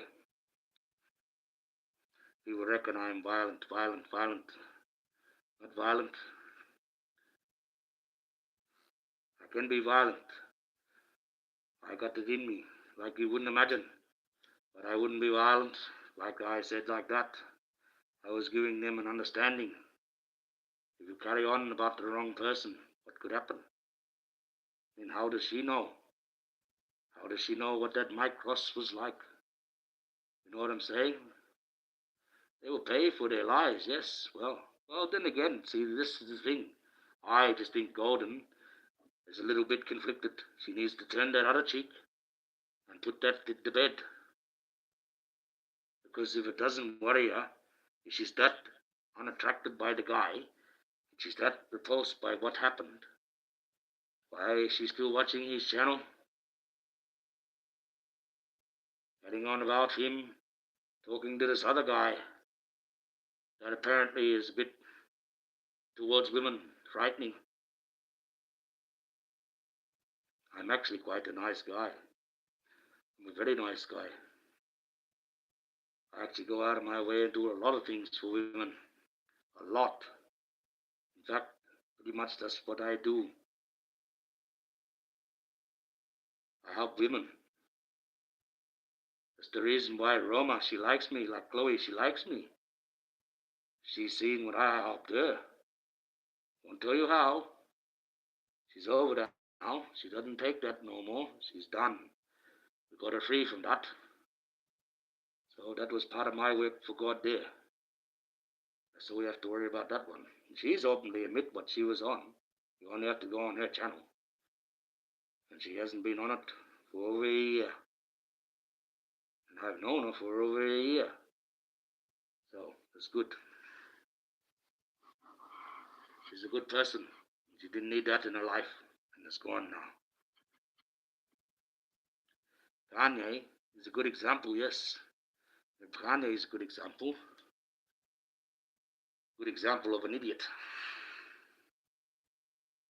This and that. I don't trust any of them. Oh, I was in it, but I'm out. I was in it, I'm out. I was in it, I'm out. Where's he going to move? Just look at the man's actions. Look at all those bigger ones' actions. Jagger Wright is trying to stay incognito because people are hunting. He doesn't really have a house. She's going from place to place.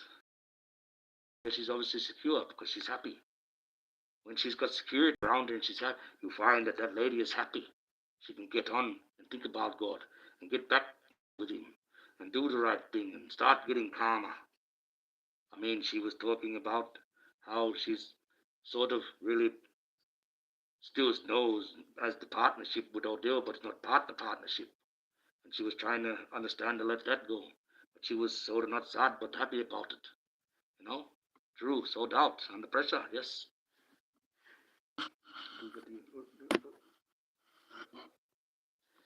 Yes, Kanye. Where did he move? He moved to Japan. Did he? That's what he did, didn't he? Went to Japan. That's where they got the laws where you can have those young ones at the age of 12. That's why he's there.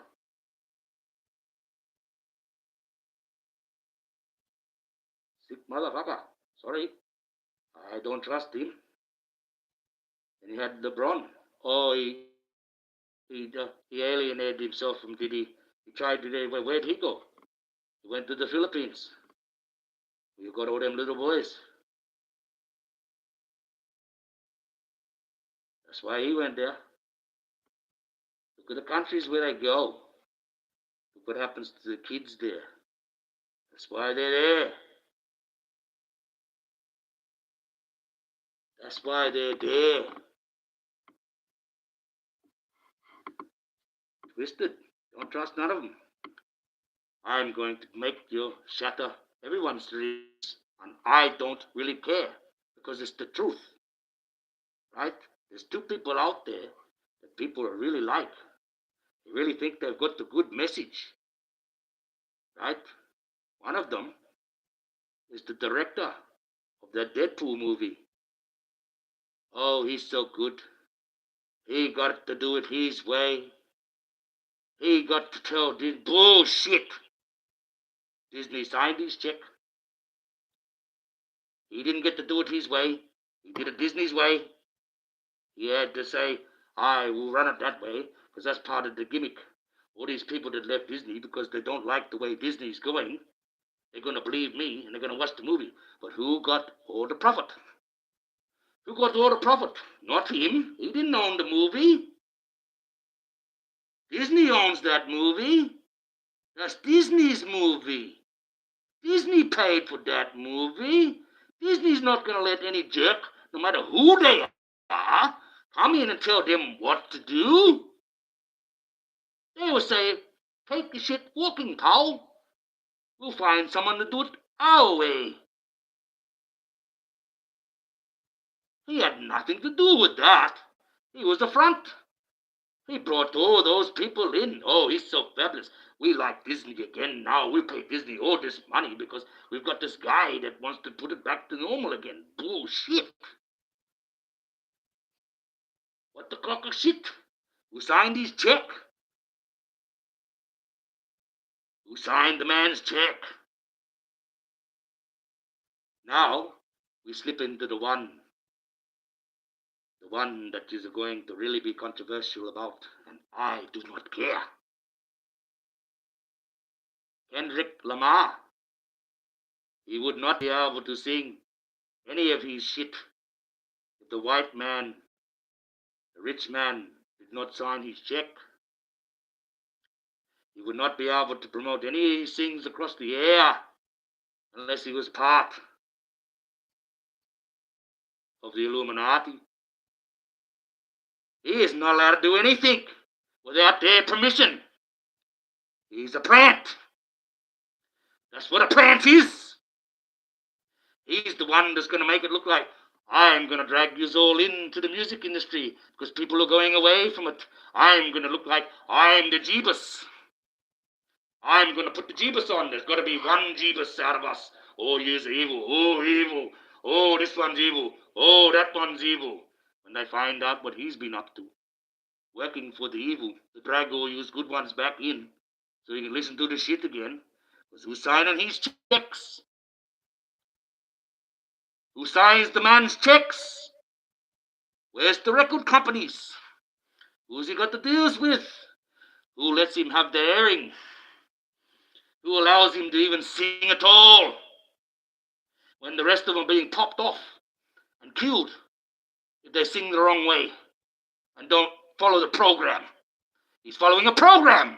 He's programmed to do that. He's part of the mission. The evil one. He's a plant.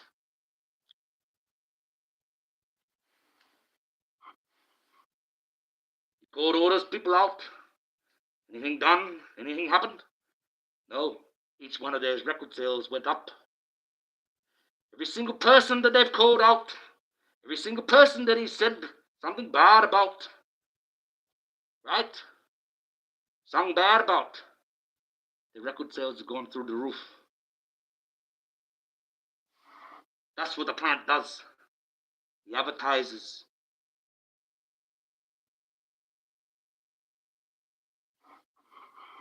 The same as Atwood. Atwood has all this shit on his channel, but he's advertising it. He's promoting it right in front of your face. That's where evil hides. Kendrick Lamar's in front of your face. He's the face of evil. I think it's total bullshit. I had my nephew saying, oh, Michael, richest crown in the world is the one Kendrick Lamar world. He walked out with those stag horns. And what's that? He's not no Jesus. Why is he trying to take the position of the Messiah? That's evil. Do you not see that? He's no Messiah. He's not a Messiah's asshole. He's not going to save you. How much money does he invest in your day? How much money does he invest in this so-called stopping the evil? Does he get any lawyers to go against this Drake he sings about? Does he get anyone to investigate? Does he do the real thing, or does he just make money and dribble shit and draw you back into the industry, which is evil and has not been changed and is still 100,000 million% corrupt? That's what the plant does. He would not be able to function, wouldn't be able to sing, wouldn't be able to do anything at all as they sign these checks. They said, it's okay, you can keep running your little band. We've got them all in. You're making money for us. We'll make it look like you're the Jeebus. You know, you could be the Jeebus. They'll follow you. They'll follow the fake Messiah. They'll follow him because they think that they've been waiting for, because they're too lazy to get out and do God's work through their own self. Even when Jesus comes, he's not coming to save you. He's coming to fight. I am here to fight. We're not going to save you. You have to save yourself. God's going to work through you. If you want to fight with us, you're going to get saved. If you don't want to fight with us, you want to fight against us, you're going to burn. That's it. It's a war. War. You know what war is? This is a war that's been going on for thousands of years. It has never stopped. Never stops for me. Sick of these people trying to tell me, oh, this is how it's going to be, how it will be. You want to see how it will be? You really want to see how it could be? Right here. This here. These two stones in here. Right? These two things in here. That's it. That's the end of life, as we know it. You understand this? There's one in here. You hear nothing? I call them the Googleplex cherries, because that's how much they're worth.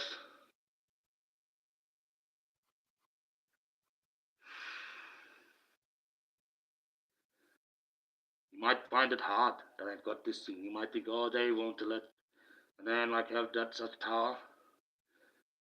It's not how it's working. They know who I am. They can't just come and take it off me. I'll kill every single one of them. I hold this for a reason. You want to see violence? I can become that violent. I'll slip 3 billion of you off this planet in 6 weeks flat. That's violence. You want to start running and screaming? You want the punishment to come? You want the big Armageddon to come? Do you want me to come?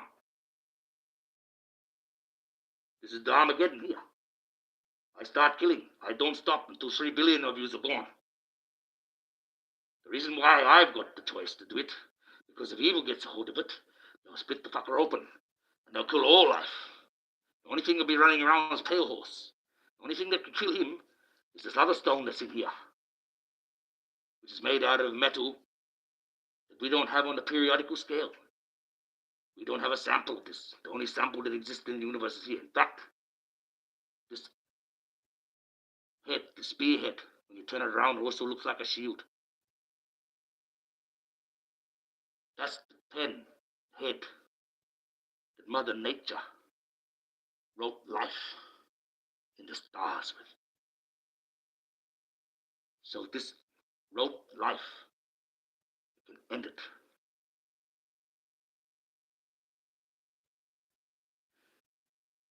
Because she was a black woman, Mother Nature.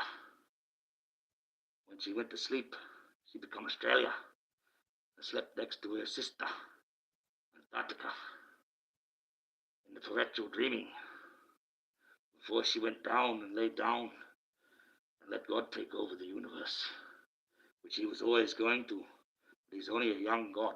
He's only 8,500 years old. He hasn't even been around to read the full 10,000 years it takes to read the story of life. When you start listening to the oldest culture in the world, you start to learn what this war of God is about. You cannot have this war of God with America. It did not start in America. America is one of the countries they had to try and conquer to understand how to destroy the tribal structure before they can come to Australia and take her, Mother Nature. The whole idea of America was to get strong enough and work out how to beat that tribal system before they could come to Australia and defeat our tribal system. This is a fact. This has been planned for hundreds of years by man, not just Satan. Satan's got his hand in it, but man has too. The whole reason why Australia was colonized the way it was, the Dutch. That's why West Australia is called the Dutch Wreck Coast. The Dutch have been coming here for more than 600 years. They had maps of this coast for more than 600 years, like the ones they have on Antarctica, with a forest, not ice. You've been lied to, okay? History has been reset a few times, and you're getting told lies. The Dutch traveled this coast. They've mapped it quite well. They were good at mapping things. Even back centuries ago, you got wrecks out there from the 15th century. That's 500-600 years ago. Okay? So they've known that these countries existed, but they couldn't get in because of the tribal structure. They didn't know how to defeat that one. When they had discovered the Americans, one of these Dutch ships had a copy of this map. A British ship got a hold of it, and 3 chests full of gold. Took it back to England. They were trying to work out, what's this landmass? We don't know anything about this. We've had people tell us there might be something down there, but we've never seen it. These Dutch have got it mapped. We're going to have to go and take that. The Dutch found out England had this. They said, well, you can keep the map, but we want the gold back. They gave 2 chests back. Kept 1. Kept the map. Dutch didn't quite know what they had. At the time, the Dutch back then, they were flat earth thinkers. They only worried about ports of call. They looked at that map and said, well, maybe we can put something there, which they did. The first colony in West Australia was the Dutch whaling camp at Albany. It had nothing to do with England. It was a town that they made a deal with the local Aboriginal people. And it was a free port town, belonging to no country. Allowed to stay in a foreign country, because they made a deal. That's how the Dutch thought. Until the flat earthers become globalists, wanted to control it all. They started thinking this way. Well, we're going to control it. And we want that map that we put that's ours by rule of sale, because we mapped it. We claimed that. So Captain Cook, he had to come out and he had to find out what the rest of the country looked like. So if you look at his little trip, he didn't go next to the Western Australian coast at all. He came in one part and sailed around, and they drew the rest of the map. But he was also sailing around looking for the weakest tribe,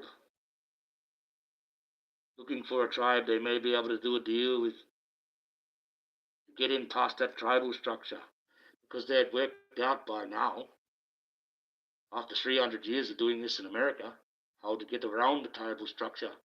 What lies to say to these people that believed in the way of Mother Nature and the land. And they found one. They went back. He got killed, of course, eaten or whatever, and all in Hawaii, whatever it was. He got killed. But Port Phillip, Phillip, he comes out with the first fleet. See, they keep saying that Captain Cook, they got it even wrong down here. Stupid. No brain, no education. Blame Kettical, he come here, he colonized, he didn't do nothing. He come here, mapped the place, pissed off. It was the Port Phillip, Arthur Phillip, who come with the first invasion fleet. They should be talking about him. He doesn't even get mentioned. That's just the way of education. That's the way it is. And that wasn't the only thing that he was doing it for. Main reason why Cook had to take that journey was to go to a place in Fiji. It was to witness the passing of Venus across a certain plate. That way they could work out the longitude and latitude of the Earth. Because before then, they was only using longitude. There was no such thing as latitude. Because they did not know through many days how far the Earth was around, or anything like that. They all could only go on one straight line. That's why they used to have the sextants. Look at the stars. Now we have grid reference. So when he did that there, he made grid reference. He was a globalist. They were gridding up the planet.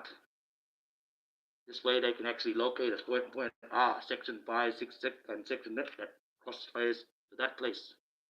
They didn't know how to do that before because they were flat earthers. They wasn't concerned. They become globalists. They want to know how it was, how many days, how round it was, how much land. The main prize is Antarctica. They've got her now. She's still got those impenetrable shields around her, though. She's still in slumber, partially. She's birthing up things, though. They're hiding them from us. When she fully wakes up, you'll be amazed at what that country births up. I give you the tip. All types of creatures. She's magnificent. She's the first, she's the oldest one in the whole universe. The story that you get told that God created the universe is not exactly true. He claims that now because he is God. He's got that claim that is right. But this universe is how old? Billions. Billions. And billions. And billions of years old. How old is God? 8,500 years old. He was alive in his imperial egg. But it wasn't ready for time for him to run the galaxy. Now he rules the galaxy, claimed as the Lord, the Creator, and the be-all and end-all. And if you don't like it, you're going to go to hell. Simple as that. That's how powerful he is. He's the top dog, the most powerful one. So it is destined that he was going to take over from his aunties and be the one in charge of life. No, the very first auntie and her sister, the two sisters, they created the first universe. It was chaotic, wasn't very good, wasn't much of this life in it that we have now. But they destroyed it. And the older sister, she said, I'm going to go and I'm going to have a good sleep. I'm going to dream for a very, very long time and really, really think about my turn when I play with the galaxy. What I want to do, I want to dream about. Because we're doing this wrong, sister. Something's wrong. Right? You might be able to work it out, but I'm going to have the dream. And I'm going to go to that special place, that special one that we built. One that's in the universe. It's not ready to hatch yet. I'm going to go to that one. I'm going to put myself on it. I'm going to build a few impenetrable shields.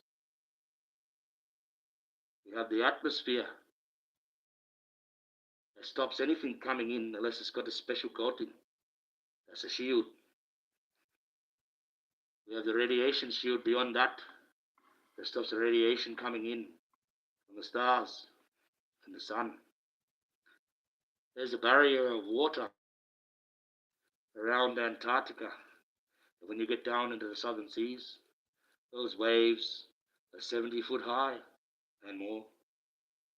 The perpetual storm boat runs around in the South Sea. You need a big ship or a big wit to get through that, to get to Antarctica. And then She's got a barrier of ice over her, a shield of ice, the three shields she's got around her. So, the second sister, she builds the second universe. Same thing happening. Not quite right. She wipes that one out too. Okay? She wipes it out. She builds the third universe. It's the one we're in now. This is the third universe. You can go that to science and do that to NASA. They will say they don't know. But this is the third universe. This universe has been around 3 times. Third one now. But this one, it had lots of life in it. That younger sister, she put a lot of thought into it, but still, it was not quite right. Still something that was wrong. So she decided that she put the story of life in the stars, which takes 10,000 years for the earth to go around so we can read it. And then she decided, I'm going to go and sleep next to my sister now. God will wake up when it's time, our nephew. When it's time, you wake up and you take control of the galaxy. I'll put the keys somewhere so he can find them. No, and I'll talk to him in that egg about some things that he shouldn't be touching, some things that I've learned that he might not want to do with those keys. It's up to him. He's got to keep the one rule. This life one that I've written, that's got to keep flowing, or he will not be the God. That's simple. Okay? Otherwise, he can't call himself that. That's the only reason why you're going to take over, nephew, because you're going to be a man, and you're going to look after this life. Okay? Because me and your oldest auntie, we're going to dream up another universe one day, and we're going to build that, and it's going to be the best universe you've ever seen. So, got a bit of history to go through yet. But God's in charge. He's supposed to look after life. He's supposed to make sure that they have their slumber. Now, when she slept, she dreamed up a people. Australia. When she slept next to her sister Antarctica, because they were joined at one stage of the game. When you look at it geologically, they fit together quite well. And they were the last 2 great land masses we found. There's a reason for that. It's the Mother Nature's. That was their resting place. That was where they were going to sleep. They're supposed to sleep on the surf forever and dream up things. Okay? So she dreamed up the people, my people, the Aboriginal people. Because she said, I want you to fix the story of life, because it's not, I haven't wrote it right. I've done something wrong. Something seems to be happening that it's not quite right. I'm not happy with it. I can't work it out, so I'm going to dream up a people. So I dream you up. I want you to read it for me while I'm asleep, and I want you to try and fix it. Well, Aboriginal people have been around for more than 65,000 years. We read that 6.5 times, that story. God hasn't even read it once. That's why he's got the angels singing it to him, because he's very busy. Can't quite sit back and read it. He's got to run around, run in the galaxy. It's a big galaxy, you know. He can be everywhere and anywhere, but it takes him still a little bit of time. A split second, maybe. Travel from one end of the galaxy to the other. It still takes time. Got a lot of things to do. So he can't keep his mind reading this story. Okay? So the angels sing that to him. Send the message to him. He's smart enough that he worked out a system. He can do all this and run the galaxy. It's a big job. People think just because he's God, he can just... No, he's a pretty busy man. No, he's got a lot of things to do. Not as easy as you think being God. He's not just sitting back on the throne saying, I'm the pure power. Oh, he's got to keep life flowing. You've got to go around, check all these things out. Everywhere and anywhere. God, very funny, that one. But it turned out the people. And what we did is we worked out. She put full stops. And she put apostrophes and quotation marks. She had written the story of life. It was being said. That was what was wrong with it. Because the story of life is not a story, it's a song. The first sound in the universe is Om, which is reverberation, which is music, which should give song to music. And song is life. So we worked out that it should be sung and not just read. So a group of women got together and created a thinking engine, which is the most powerful thing we have on this whole planet. But they have used women thinking that you can't even think. And those old women, they managed to get the black holes. Because you've got to remember this story, there's galaxies in this story. That's how big it is, 10,000 years long in the stars. There's 10,000 years to read it, but it's huge. Okay? Mother Nature's signature alone is 10,000 galaxies long. That's her signature at the end of that song. And see, when it had full stops in it, it had a full stop. Because Mother Nature, she did the song, she did a signature. Like a calligraphy pen, she put a full stop. And as it lifted, a little drop come off and fell in there, into the stars, into that story of life. And then she snapped the head off, and she threw it away, so no one could write anymore and change it. But she was an Aboriginal way of woman thinking. We've got boomerangs. She didn't realize that it'll boomerang back one day, come back to the earth, and end up here in my pocket. But it did.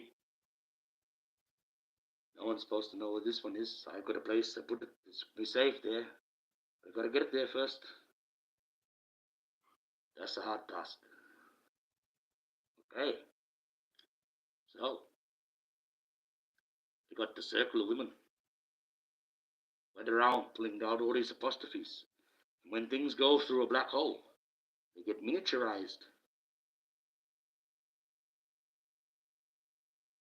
See?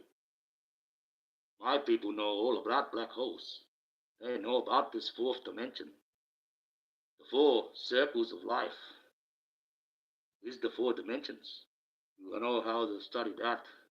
You know the ins and outs of a black hole. And that's what it is a black hole.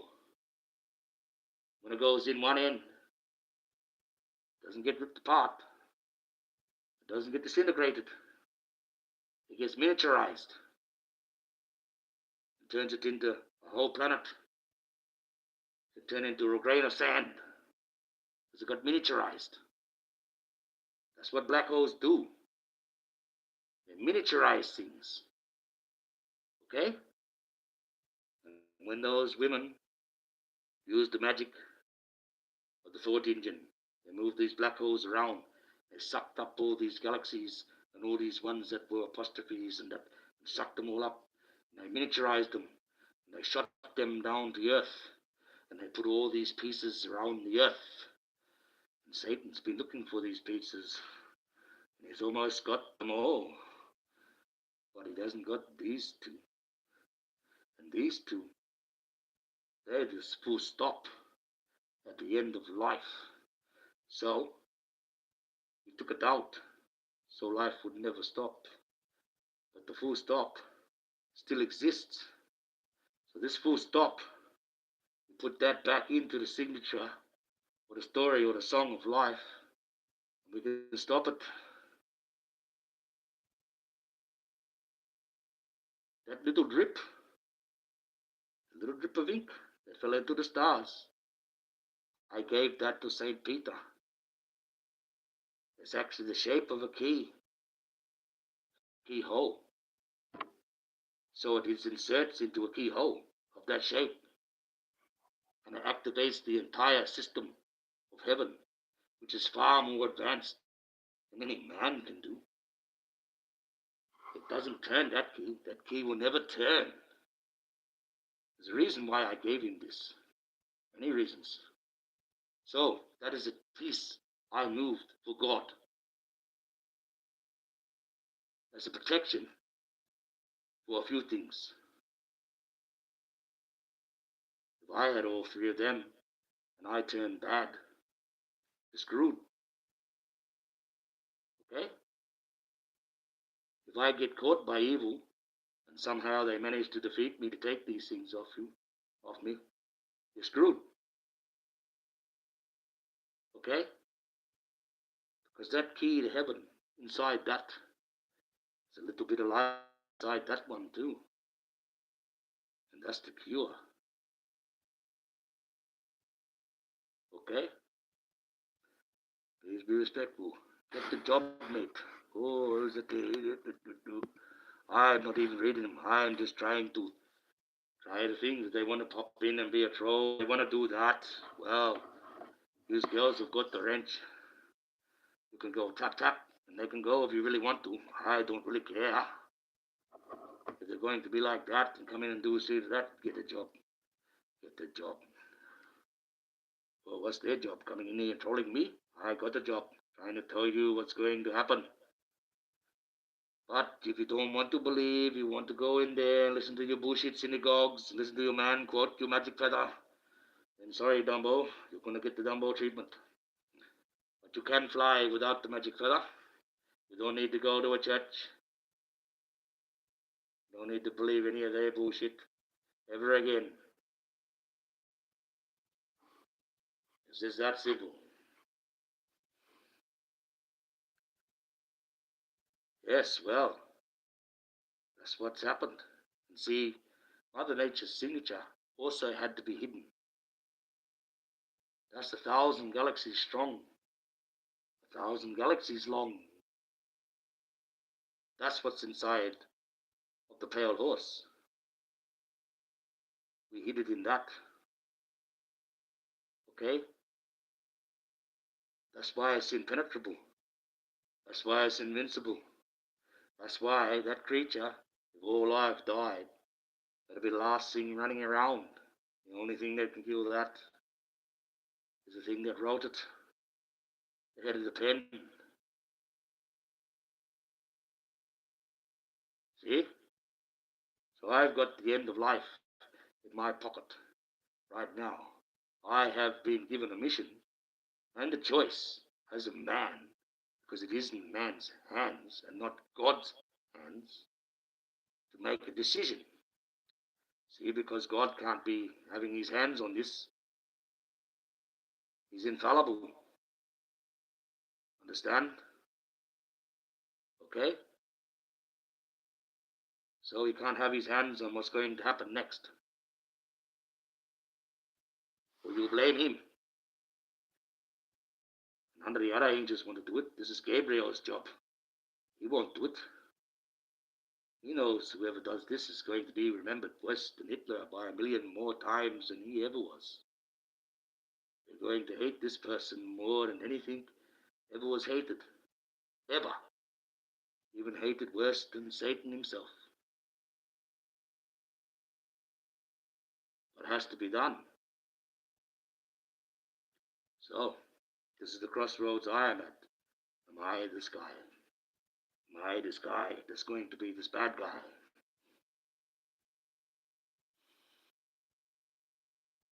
Am I the one?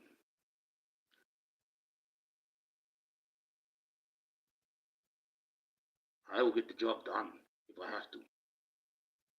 But I know what he wants me to do with them. I know my true mission. But I cannot let evil get hold of that horse. I cannot let them ride it. The only way that they're going to be able to get it and ride it is they've got this fool stopped. It's the only thing that will stop it. The only thing that will listen to. Because it's half male and half female, that creature. And the thing is, these stones, well, especially the full stop, Satan's checker, the end of life, it's a life taker. And women are life givers. You can't even see it. It'll strike you, even through this, even through the film. Even though I showed you a picture of it, that picture will be as if it was the stone itself. So, these ladies, you must understand, I have no aggression towards any women. But this thing, this harvester, it would kill you quicker than it would kill a man, because you are life givers. It wants to just take life. That's all it wants to do. For men, I have to have it in my hand. I can look at them a certain way. I can strike them. Or I can touch them with my hand. I touch them with it. They'll be dead in an hour. It's a very terrible thing. It's a piece of pure evil. Maybe it's affected me. Maybe after having it for 28 years, I'm starting to be affected by it. But I think I'm the right man for the job. Most people would sell this off. Most people in my culture. That's why they don't have it. That's why the real dark black ones that you see, Aboriginal people, can't be trusted. They sell the culture off. It's very sad. They'd rather sell this for the millions of dollars it's worth. They don't care about the souls. They don't care about the mission. They want to catch that thing and help it. Most of them are signed silence with the government. They're trying to hunt it down. 172 elders can't recreate what the first bloke created. The one that is the only one that it listens to. My father. My father taught me everything.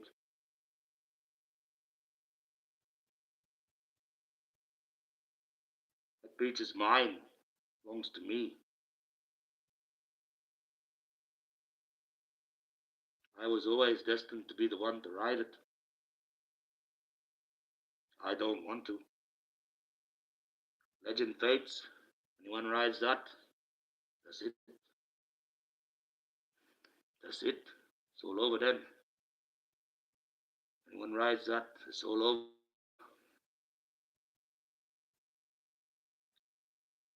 You've got to kill everyone. You've got to kill a third of the earth. You wake up to that decision every day. See how you feel. How you go. You got nothing to know about anger. Try me on, government. Try and come and take these things off me. They won't. I can show you my receipts. I sent the government. I've got them actually in my posts. You care to go through my posts? I posted about a week ago now. That's when YouTube stopped me from being a moderator. I didn't like the truth. Truth is out there. I've given it plain as day. Even got the letter there that I wrote, word for word, talking to the government, telling about this creature, this dragon, his name, the whole cat and caboodle. Oh, thank you. We appreciate your letter. We'll send it on to the right department, the Indigenous Department, after we discussed it. But it may have to talk to some other departments to compile the information together before we can get to talk to you, Mr. Akbar, again. I didn't want to implicate the military. That's one of the departments that I'd have to talk to. They're a little bit smart. but not too smart. Now, if I was a psychopath, if I was someone that was just writing to the government, talking about some spiritual wizard running around, that would be me crazy. I would have got no response at all. But they knew exactly what I was talking about. They knew exactly what department to send me to. 172 elders. They can't do what I can do. They got to use Black Hawk helicopters and the military and guns to try and capture it. That doesn't exist in the dreaming. There was none of that in the dreaming. They sold out the culture. Money is the evil. Money is more important to anyone in the world. Even my people out there without knowledge. They don't talk trees and seeds no more. They talk of McDonald's and diodes, wires, machines. They don't talk of the wood and the trees, the stones, and the leaves. There's none of that talk anymore. I am the last one, the last will gone man. That's it. When I am gone, nature's on her own.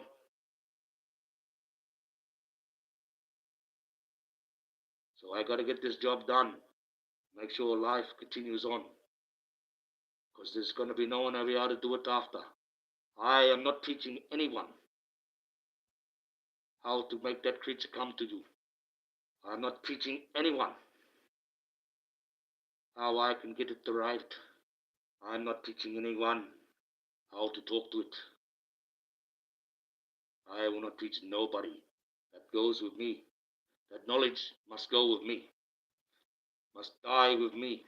Mankind is not ready for this. You are too irresponsible, and you will never be ready for this. And this will take the one thing that happened when God gave mankind his destiny into his hand. It's in man's hand, your destiny right now, mine. You understand? I decide to be the evil guy. I'll kill 3 billion of you before they stop me. And they'll take these off me. I'll kill the rest of you. And evil will win. If they get a hold of it, they'll kill the rest of you in one go. And don't worry about this third of earth bullshit. They'll just wipe you all out. Man gets a hold of it, he can weaponize it. Make it into another type of weapon. Keep you under control. Like a god. Like with the nuclear bombs. Playing God. Eh? What did Oppenheimer say? I am now the destroyer of worlds. What? Is he God? Yes. He built that bomb. He could destroy this world. Just like God. God could do it a bit quicker. But it's still the same thing. So, this game that we're playing is not like you think. It's got to do with us humans. We have to make the choices. I got this choice. I'm going to make the right choice. But right or wrong, things have been written. Someone's going to have to write it. God doesn't want the evil guys writing it. Does that make sense to you? If the evil guys write it, you're all doomed. But if I write it, I'll be able to spare 2/3 of you from the next thing that's coming. Like I said, Jesus is not coming here to save you. He's coming to fight. The last resurrection, when he was first here, that's when he saved you. He opened up the door to heaven for all of humanity when he saved us through his sacrifice. This time he's coming to fight. Okay? He's not coming to perform miracles. He's coming to fight. He's not going to be this peaceful man that you read about. He's not going to be this show man that you see on the TV going around blessing people. He's going to bless you, right? With his sword. Takes your head right off. He's coming to teach you a lesson. Jesus is not coming to save you. He's coming to fight. Fight a war. And he's going to have a weapon. And he's going to use it. And he's not going to be the Jesus that you've been telling about. He's not going to be like that. He's going to be like me. He's going to be a weapon. He may be aggressive. He may have to do things that you don't think of Jesus like. But Jesus has to do it. This is the whole thing with faith. You put your faith in those churches. You also go and put your faith in Satan. He got you. Those evil men, they got you.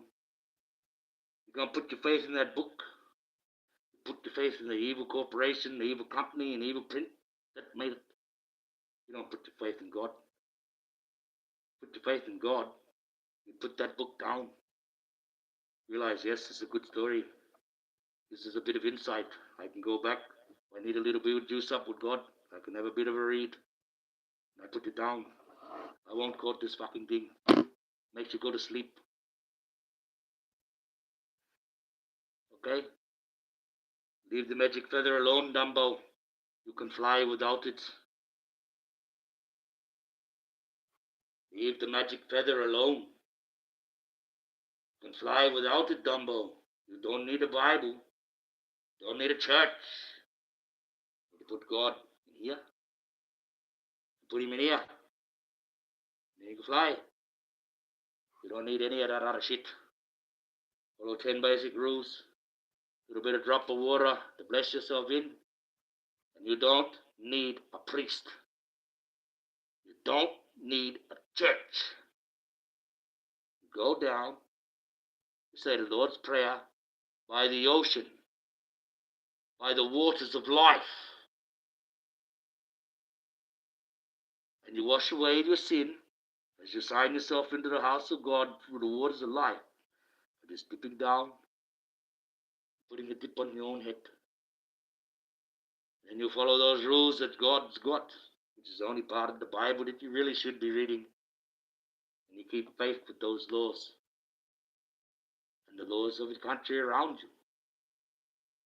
And then you'll find you're doing God's work. You're a piece on the board now that is perfectly tuned. You can't be moved by Satan. You can't be moved by evil. You are faithful. And that's why I call you Kiki Eyes and Akbar. Too faithful, because you were faithful to me. But that's what it's like with heaven. It's got to do about faith. It's all about faith. You put your faith in your sexuality, and you'll be a deprived sexual being. And you'll do things that you deem as right, but God deems them as wrong. Because it's not the way of progression of life, regardless of what you may feel, or what you may believe, or what you may love. And here on earth, we can do that. We are tolerant, we are acceptant, we have new ways, we are evolving, we are different. But don't expect God to evolve with us. He's the one way. So are we evolving the right way that God wants us to in his plan? No. We're going into the perverted way of man and Satan. Until people start to realize the sexuality is just all that you got going on in your head. It has nothing to do with the progression of life. Love is not life. Love is not life. Sexuality is not love. When you're going to try to get that, I tried to explain to you, love is a weapon. You can hurt someone with love. You can upset someone with love. You can kill someone with love.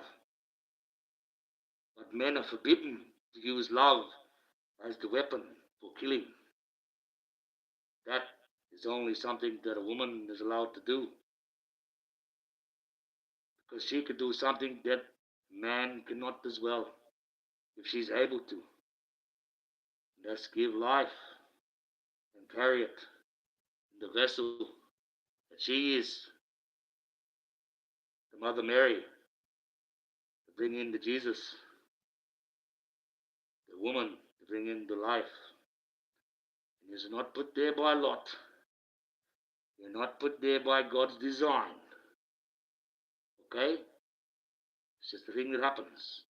Nature's got some things that runs without God's work or his hand or anything to do with God. He just has to look after it, make sure it keeps operating. And he can claim to be the owner of it, claim to be the creator of it. He is God. Okay? But you'll find this out when you go to heaven. What I'm telling you is true. Your eyes will be right up, and you'll say, oh shit, that guy down there really was the Archangel Michael. Why isn't he up here? He done a good job. And you'll find out I'm never allowed to back up there. Not till I finish my work. I got to work a long, long time. I'm not allowed to go home till I finish my work. That's as simple as that. That's as simple as that. And who knows? He may get me to do this job that I may never get to go home. Ever. But I am the strongest.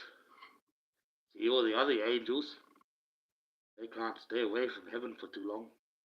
They miss home. So when they come down here, they come into the body of a man or a woman. They don't live very long. 35, 40 years, they die young. They go back to heaven because they miss it. They miss heaven. No, I do a little bit, but I know I got work to do. I got to go on adventures that you wouldn't even imagine.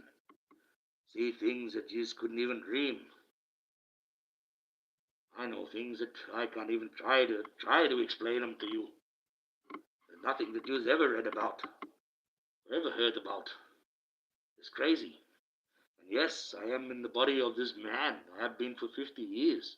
But I have the memories. And I have all the things and all the visions. I've seen, I remember what I've done. I remember the battles. I remember everything. No, they put into this man. It's pretty hard. I didn't know that the brain of this man's like this, but you got that. It's a bit hard. And now realizing that I am a man. Oh, one thing I miss most of all, if I do miss anything, I miss saffron. That's my wings. I miss that. But I understand why I wasn't allowed to bring them. I would have burnt up like the others, like the 200. There was 200, yeah, 200 main ones, 200 head angels. A third of heaven raced down. 144,000 angels. A third of them are demons now. Not just 200. There was 200 real bad ones. Real powerful angels. Very hard to fight. Very scary. Very terrible. A lot of people got killed. You can die as a soul. You can die as an angel. You don't live forever. Only God's got that possibility. He did make one a bit stronger than the rest. It's because he's got to hang around a bit longer than the rest. Got a bit more work to do. God's going to be around forever. So he might want to keep me around for that long too.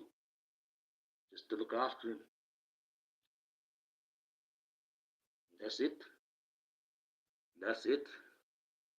See, none of this division or things about thinking about God or toppling him over by any of the angels was ever thought about until God created man. When God created man, and out of all the creatures, he said, right, I'm going to give them a few basic rules. That way, you know, they can work it out, but that's not going to happen first. First, I'm going to come down. I'm going to deal with these one people first. See if I get this right. So he started doing the deal with the Jews. Jews got a place up in heaven. No one else is allowed to go in there. Simple as that. Jesus got born, which he was always going to. God was always going to let everyone in because he knew there was other people out there in the world, besides the Jews, that were good. It wasn't necessarily that the Jews were good. It's just when he looked down at the earth that time, they were the ones being persecuted, ones that were suffering the most. Sticky eyes, feel free to remove the bad comments. Yes, no, that's it. Just remove them. If I know you a bit shy, you don't really have to if you don't want to. The comments are not bothering me. I'm not really taking notice of them. I see them. I see what these girls are doing. Thank you very much. That's the part of a moderator. But if you really want to get rid of them, I got no troubles. I'm not one of these other ones. Oh, this is my channel. You do it now. No, you have been giving a wrench. I'm pretty sure I've given it the right to people, and you can judge for yourself who's a troll and who should be staying and who should be going. I trust your judgment. You are captains of Sparta. No, it's as simple as that. You have a bit of sway. You don't have to use it, but you're allowed to. I've got no troubles with that. And if you think someone's saying being disrespectful, well, give them a warning. If they keep going, piss them off. Simple as that. I know it seems a bit mean. I know we have to be a bit more pleasant, but we shouldn't entertain them who was upsetting you ladies. So, yes, you got free reign to do that. I got no trouble with that. I got no trouble. I'm not no police, my channel. My channel is running fine. Simple as that. I'm not going to be like them. Oh, dude, hurt me, my channel. Crazy. Carrying on like they're some sort of network superstar. They're just a content creator on YouTube. Lucky they got a few more people and they're monetized. That's about it. They're nothing special. But it goes to their heads. Like with the Magi. Go into her head. Sit there, I'm not going to do this. And you got a little busy channel with only a few people. I will overdo that when I got this big channel. Big no. She ain't got a big channel at all. Crazy. Crazy. Crazy. And that's another thing. Golden's going off on Mike and the man he's talking to, thinking that yet her intuition about him was right. No, sorry. You want to stop that woman's intuition bullshit? That's not working there in that one. Don't try to pull that chestnut. That's not that. That's hate. You need to turn the other cheek. Nip that in the bud. Demand an apology. Don't keep following him around. Oh, now he's like this. Oh, now I was right trying to justify you. Trying to justify your crap. Trying to promote. Even though you're trying to say that it's not, it's promoting more productivity. It's promoting more division. It's promoting more hate. Pick. I liked it better when she was talking about the CERN reactor. Wasn't talking about anyone except that. That was good. That's what you call content. That's what you call interesting.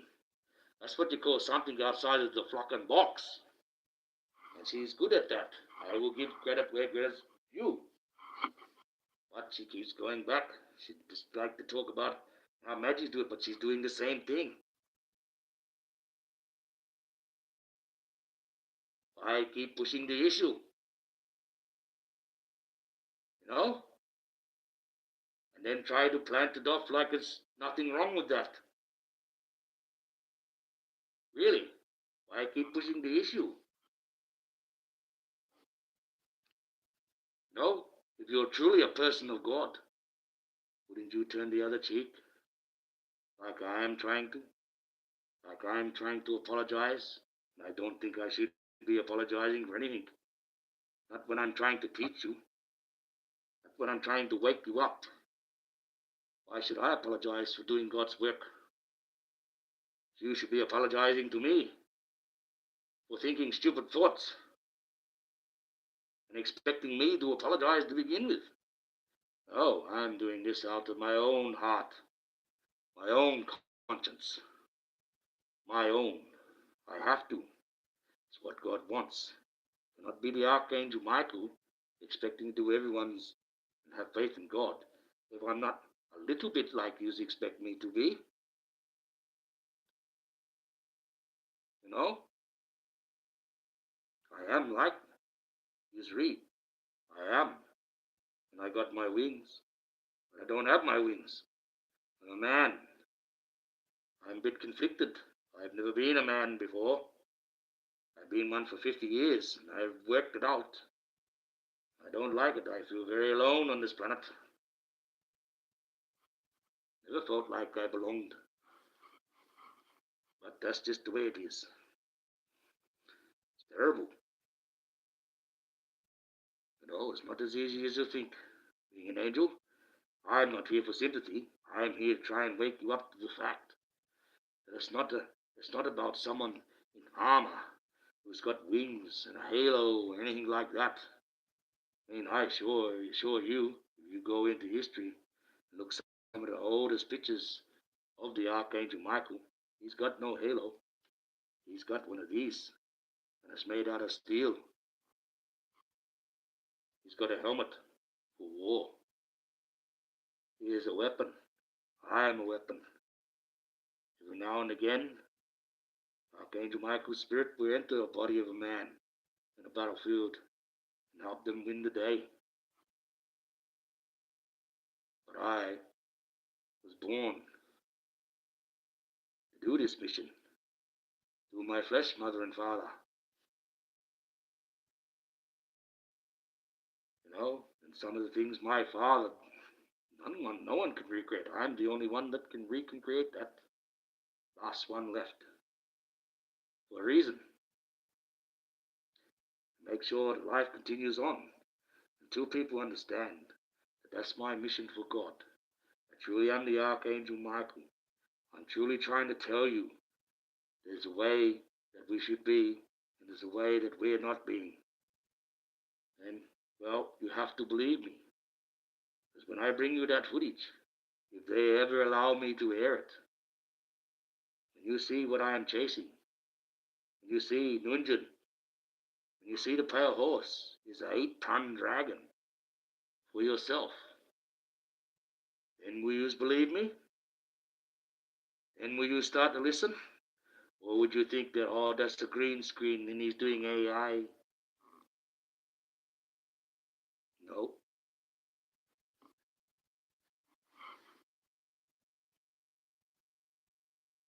I want the world to know. I want that creature to be safe. I want life to go on forevermore. I don't want no one to ride that creature. I can make it so that the pale horse never gets ridden. I can do that. I can change what's in that Bible.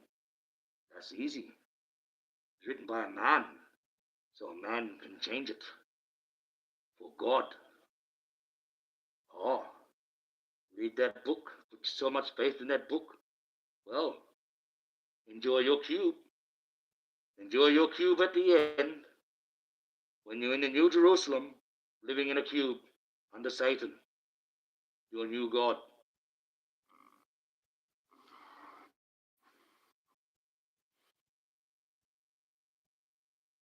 God doesn't want you living in a cube. He gave us this great, huge Mother Earth to live on with the two aunties, Mother Nature's most fertile egg in the entire universe. We got it. We here. We grow food plenty. Simple. But here we go. There's too many of us.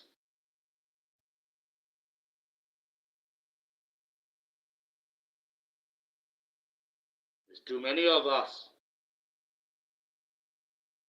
What happens when you get a population, there's too many in the animal kingdom?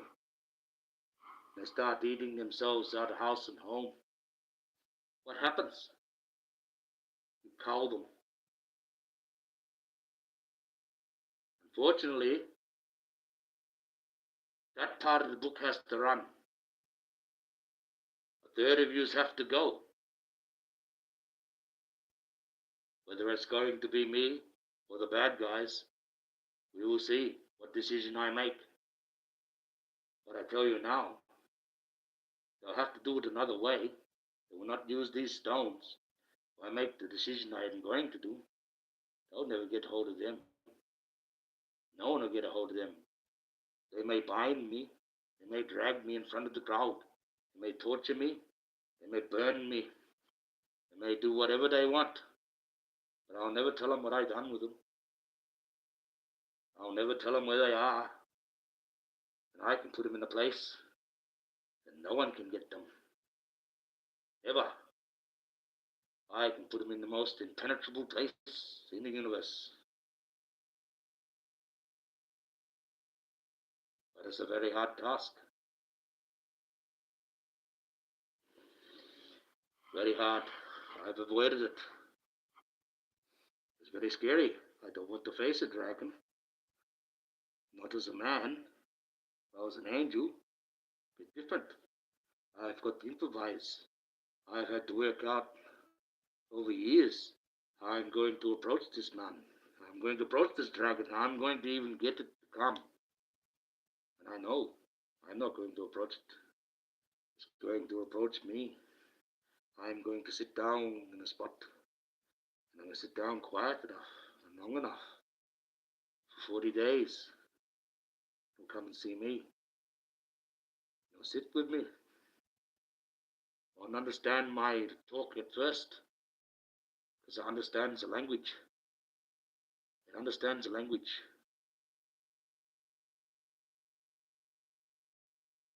But I don't know that language. I was never taught that. In our tribe, it has to be the woman that teaches the language. My father was from that tribe. My mom's Greek. I was never taught that language. So I cannot talk to it directly straight away. But I know a few words. Once I start talking to it, it'll be like a mental telepathy thing. It'll think things to me. It's a very strange and powerful, very magical creature. Then it will start to understand English. And I'll sit there and I'll teach him about God, about life, about what his mission is, what his purpose is. He doesn't know what his purpose is, guys. Okay? He's a top. He's got both sexes going on at the same time. He's got all those hormones going through him. And what he's got, he gets birthed into the world with the egg. I'm too early. What's happening? They're trying to hurt me. I have to run away like that man told me to when he put me back in the first time. My father. I can kill him, but I'm not allowed to eat them. What can I say about that creature? It's supposed to live forever. It's like the Hulk. The Hulk gets hit with something. He gets stronger, right? To defeat that thing that hit him. This creature is the same. If you hit it with a machine gun, it's going to build his skin strong enough that it's going to bounce off. He's impenetrable. Can't be beaten. They've dropped wrecking balls on him. And they just bounce off. He just looks at him like that, very angry. They didn't know how to combat that. They thought they'd kill him on the spot. They can harvest the body, make a weapon out of it. They don't believe in the legendary dreaming. But that's the thing. They don't believe in the stories of the legendary dreamings. Oh, we humans, we can kill it. That can't be impenetrable. It can't be. But, well, it is. Except for one thing. The spearhead in my pocket. The only thing that can pierce that.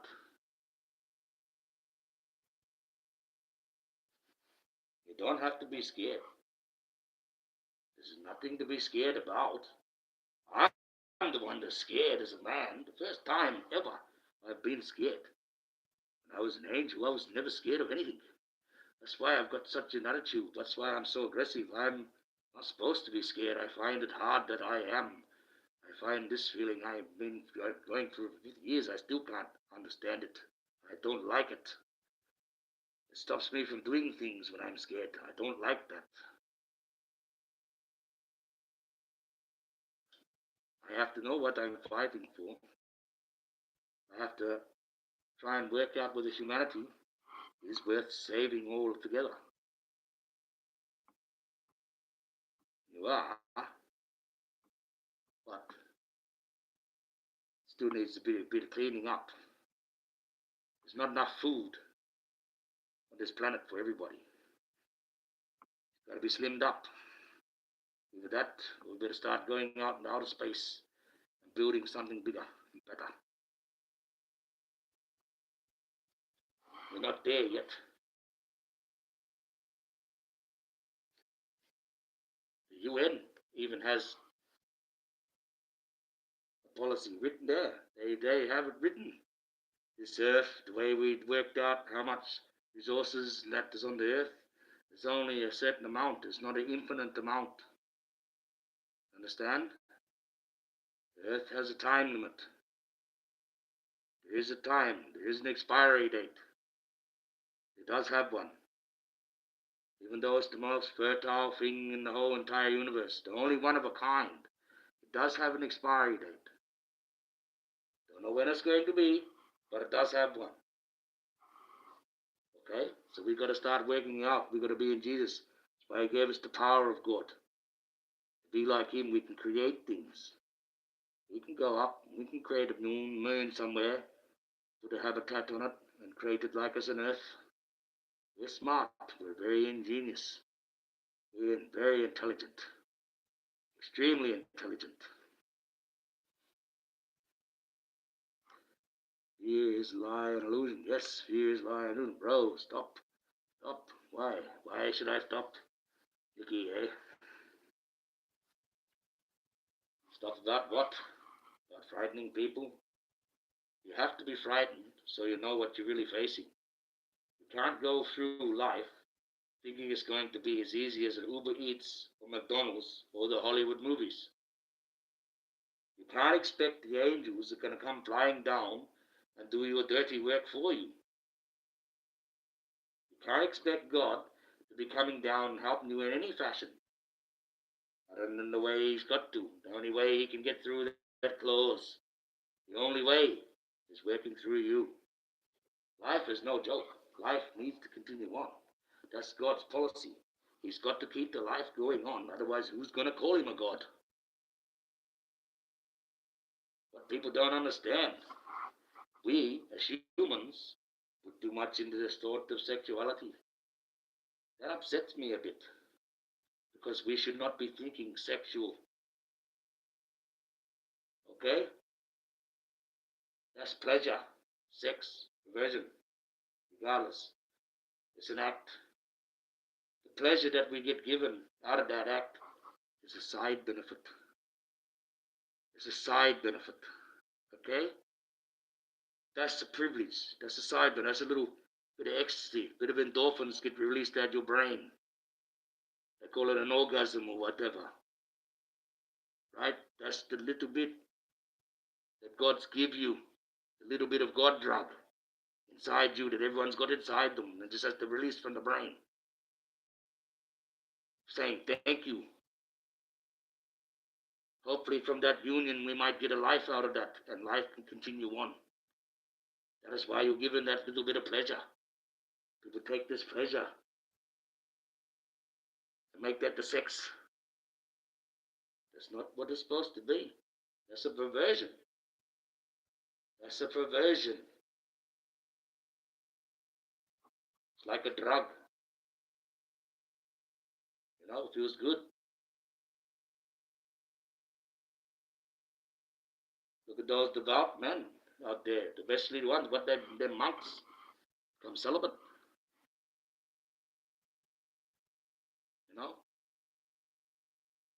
nuns, they become celibate.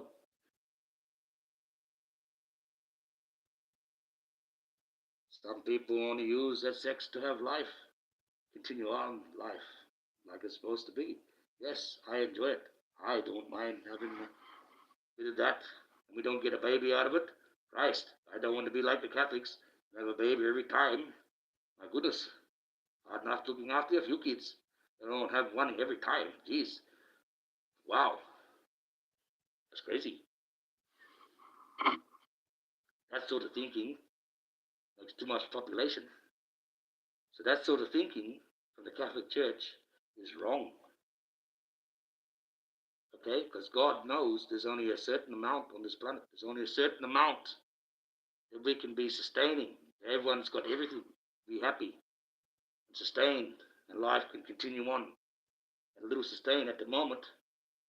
We are at a place now, with that overpopulated on the earth, we could wipe life out just by being too overpopulated. I'm sorry.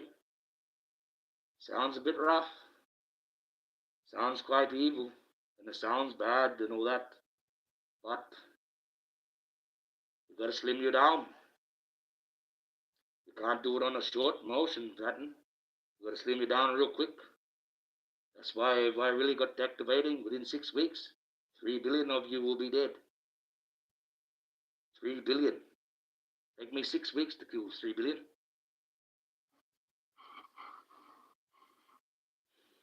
Okay, it's got to be quick. Slip these off quickly. So that way you understand what you're coming to, what you've got to really face. It's got to be this brutal, people. It's got to be brutal. This war, this one that's coming is going to be brutal. You read that book at the end. 144,000 get saved. You're up straight away. The rest are going to suffer the tribulations. The rest are going to go through the battle of Armageddon. The rest are going to hide in caves as the stars rain down on you. Fire and brimstone, and you're going to be in the caves. You're going to get the pestilence. We're going to suffer. The human race is going to suffer. And a lot more of you are going to die than just the third that we're going to slip off straight away. Okay? Get used to this. It's going to happen. Right or wrong, whether it's me or another 10 years' time is going to happen within the next 16. The end of Aquarius. Okay? Get ready. 16 years' time. This earth's going to go into a massive change. We're going to have that battle. Whether Jesus comes or not, it may be in a million years. Like I said, that book's in a metaphor. God works in a metaphor. That last little bit of tribulation we might go through might be 2 million years under a nuclear curtain, under a nuclear winter, where every single person on earth is now deformed and doesn't look anything like we do now. That's what you want? You want this? You're going to get it. We are the lucky ones. We live in this time. We got everything around us like we are, yet we carry on like sooks. And whinge about, oh, my baby eats. Oh, I can't see my child. Oh, that one called me beautiful. You'll be all fucking shitting and screaming when it really comes down. I'm trying to warn you, it's just around the corner. I am here. Right now, I can kick it off right now. Tomorrow morning when I get up and put this on as a necklace. I start walking through the town. And then you will start hearing about people popping off all over the world. This the one little town, they all died. In 6 weeks, every person I went past died. They're dead. And when you see wherever I go, you start putting two together. When this bloke travels into the town, everyone dies. You want me to be like this? You want me to show you what true power is? Make your little baby Trumps and little gay lords that run the war over there and in Russia and all that. You want me to show you? You want me to really punish everyone like God wants you to be punished? Because God wants to punish you. You're not doing it right. You've been getting it wrong. You've let Satan have too many pieces. You've let man run the shit instead of running for God. A lot of faithful people are going to get hurt. I'm sorry about that. You would know that as collateral damage. It's what happens in wars. You can't avoid hurting innocent people. It's the same with God. Okay? It's the same. It has started. It has already started. That's right. It's been started. It's been going on for centuries. But it's coming to a bit of a head now. In the book of Revelations, it talks about the stars are falling. I'm not talking about the stars out of the sky. What's happening in Hollywood with all those people? The stars, they're falling. The next part, next verse, next verse. Well, the Simpsons, if you believe in them, how they have those prediction things. The Simpsons had a show where they come across the field where they're playing and they all fall out of the blimp. And what does Marge say? Oh no, the stars are falling. And they're all celebrities falling out of the blimp. Look what's happening. Stars are falling. We thought they were stars. We found out they rather get around with a cut off kid's face on their own, laughing while their kid's screaming with no face, and then they rape it. That's what they've been doing. Those ones that you hear about, those cases, they only light. I want to see all those videos the FBI has. It's the same what they had with Epstein, why they let him function. These rich people, these FBIs, these Diddies, these Jay-Z's, they got things over people. That's why they're allowed to be where they are. He had all these sexual tapes over them. A lot of men in the industry, if that tape got out where he's raping them, they'd feel embarrassed. So they have to do as he tells them. That's how he kept the control. Okay? Through embarrassment. Okay? That's how he runs the thing. No, that's how that runs. Jay-Z, he got where he started from. He's still probably doing it. And I'm not going to say allegedly, because it's not allegedly. This is exactly what he did. He's a drug dealer.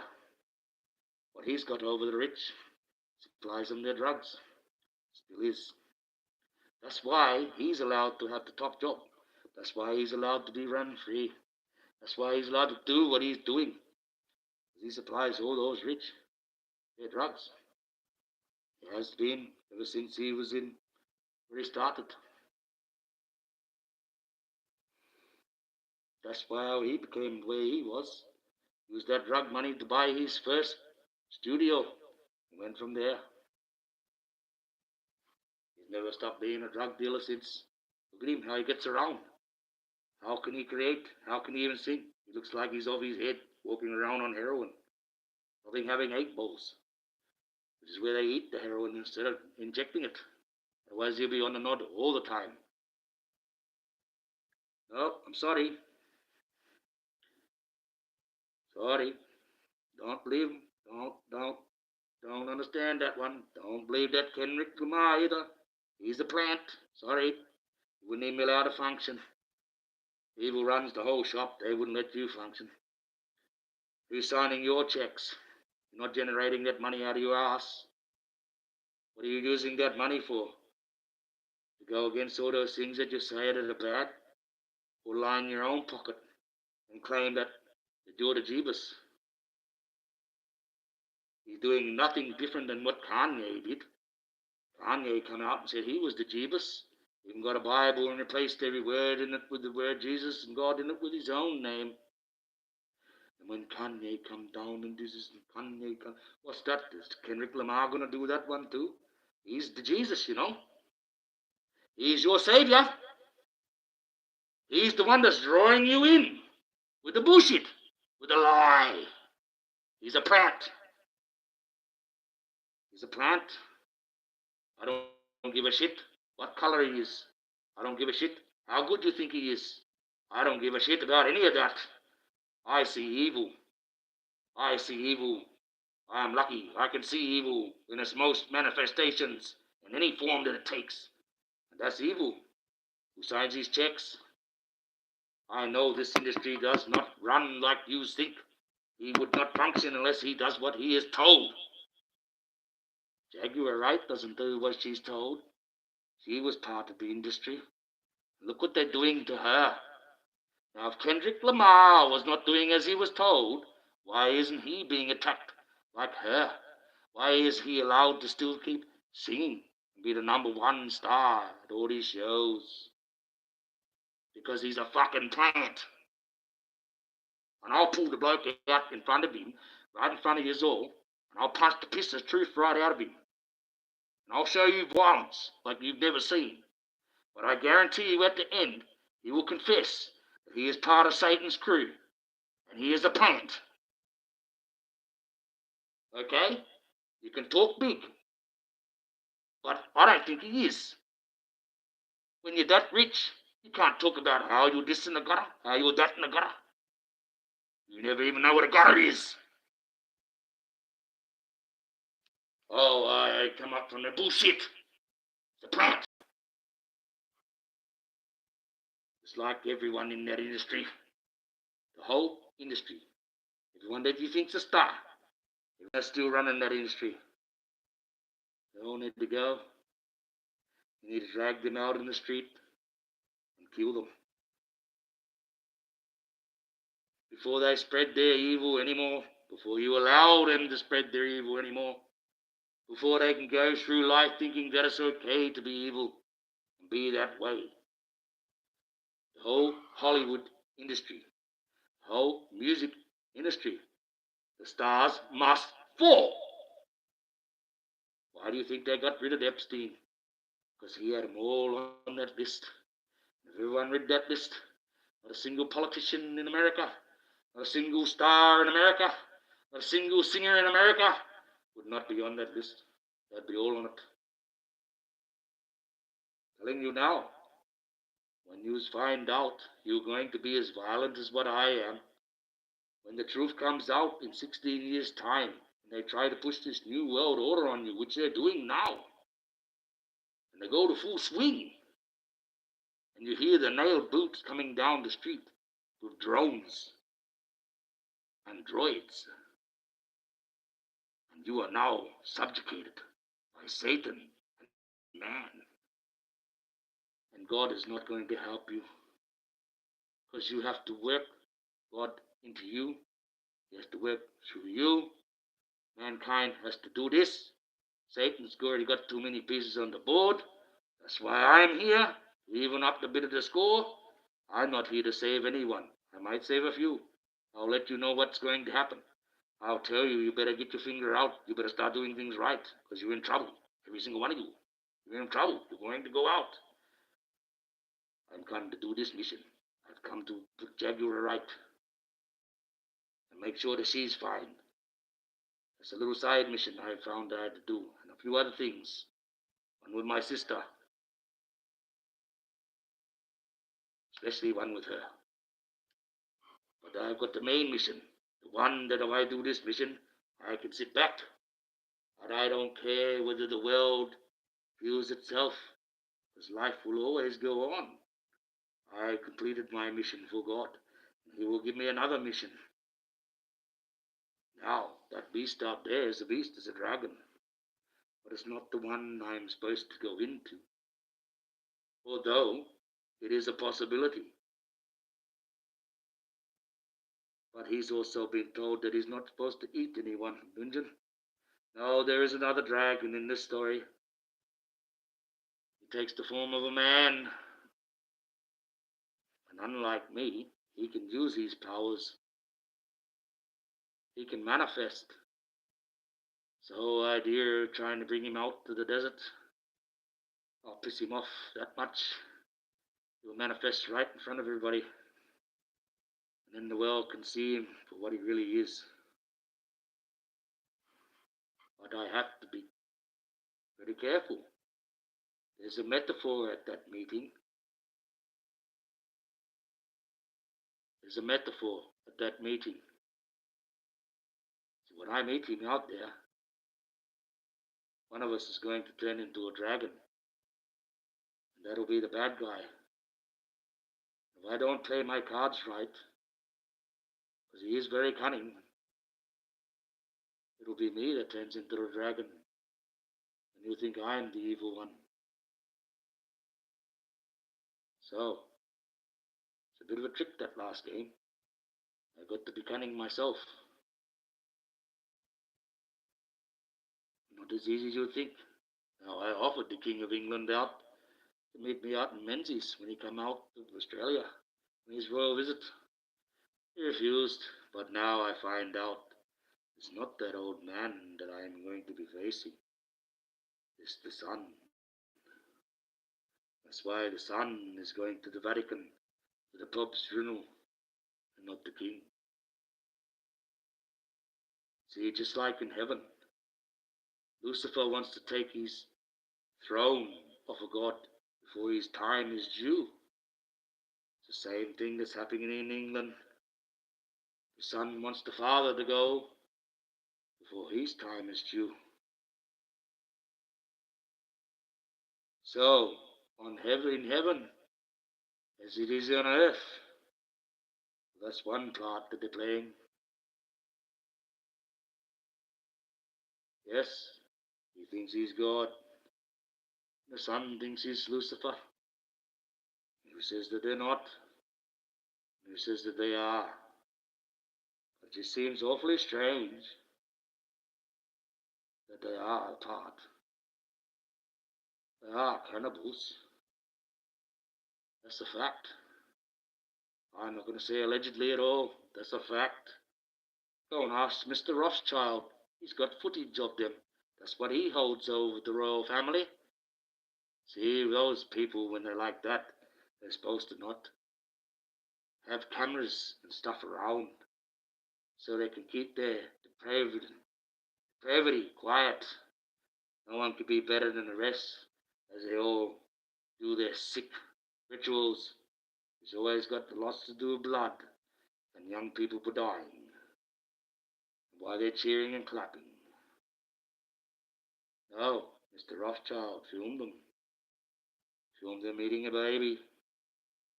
The whole royal family chopping up a live baby and eating it live. He got it on film. That's who runs the world for men. Who's doing the man's hand is the Rothschild family. Okay? They worked out a long time ago about this deal with God can't have his hand on it. Man's got to do the moving. Satan's got all the pieces moving. So they started moving pieces of their own. That's the globalists. When he sent his sons out 500 or 600 years ago, they went to the main areas in Europe, went to all these flat earther places, and now we're all globalists.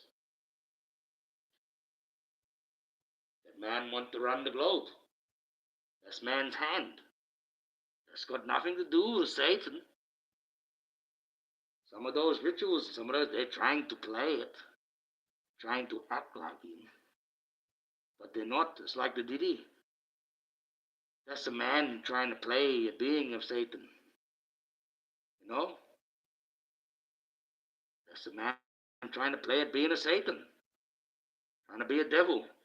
But he's a man nonetheless, a sick, deprived one. We don't even know a quarter of what they did. I bet you Jaguar does. But there's a lot Jaguar won't tell us about that she's seen. Some things that she's trying not to remember, I guess.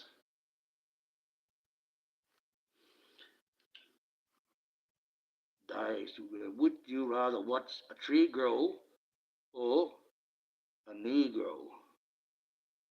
Oh, you want to be like that. Because that, the way I read that could almost be like a prejudice thing.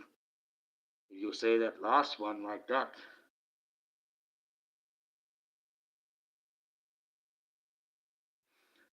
No, you got the head there like that there. Well, would you rather watch a tree grow or a Negro? Okay. Well, guess what? I am going to piss you off because I think that you are not going to be bothering me anymore. I put you in time out. See you later. Goodbye.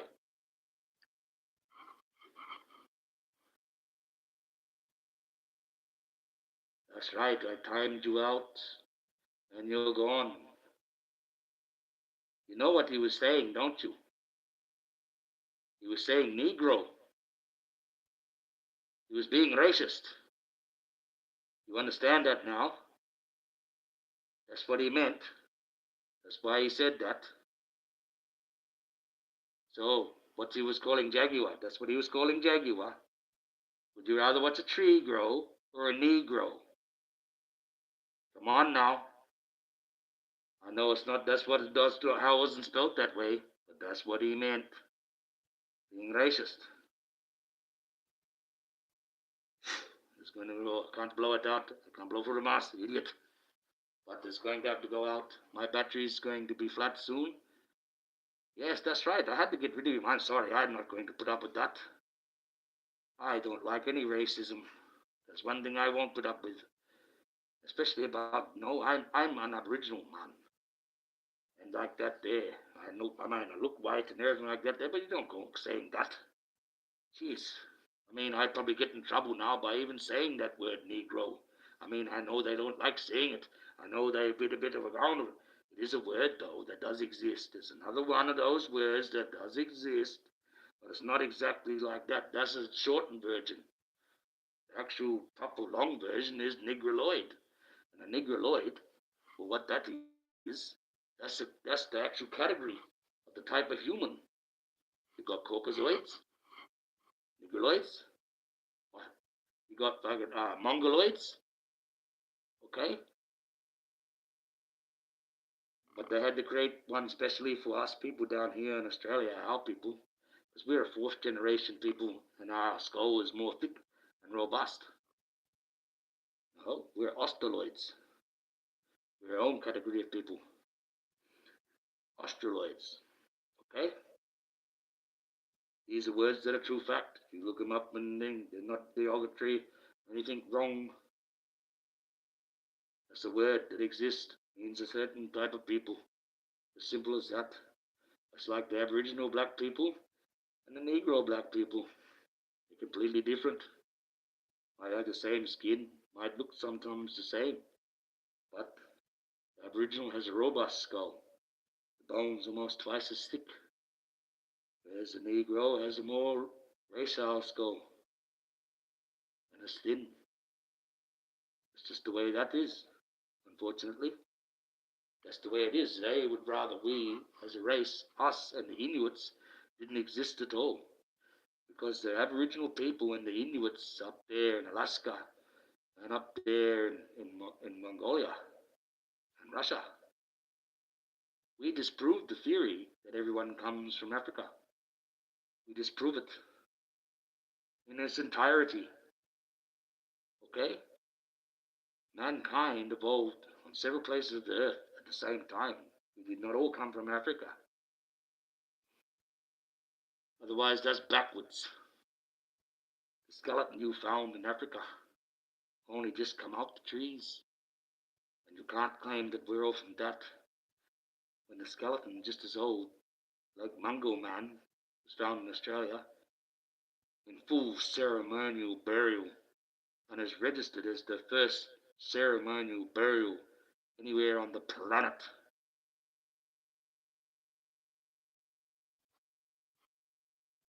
So, how did we evolve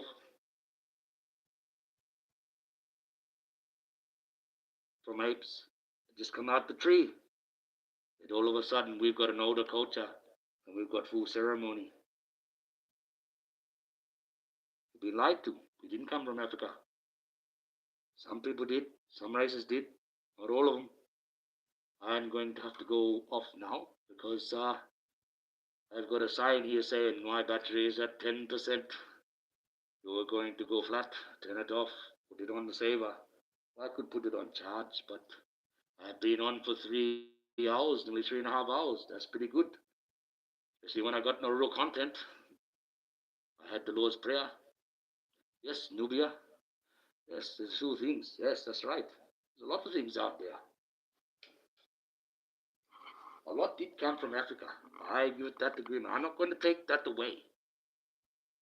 I'm not going to take that away from those people. What's JoJo's Bizarre Adventures? He put charge your life better. Oh, well, might do. My life is not about charging my life. I know what I need. There's one thing I need in my life. I'm trying to get it.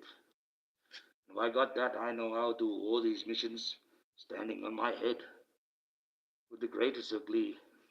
Even if I am facing a big dragon, I wouldn't care if I had that one thing. African, yes, you've got to be careful, no? You've got to be good. Africa's strange. I find that it's not as quite like we've been told. So, you may have a few stories you might want to tell me. I like the thought that I used to work with a few African guys, and they used to say to me they don't really like how these American ones carry on about, oh, we should go back to Africa and slavery, because you know what? Most Africans, they don't want you there. Where you gonna go? You know which country you originated from if you come from America and you was a slave? I know you might know because you're African. But what I'm trying to say about those ones in America, they can't just go over there in Africa and expect that they're going to go back to the way that they was. Those people over there are going to exploit them. They see you ones from America as the silver spoon ones. And you're going to get robbed and flogged and killed. They don't really want you there. Now, let's have a look. Let's have a look. Let's have a look. Because that's been done. Okay? You're not going to claim this, but your government's already done that. It's already opened up a country in America for the slaves to go back to. They made it this country because a lot of the slaves didn't know which part of Africa they originated from. But they wanted to go back to Africa. What? Battery alert. It's going to shut down. It's going to shut down. Wait up. I put this. Plug this in.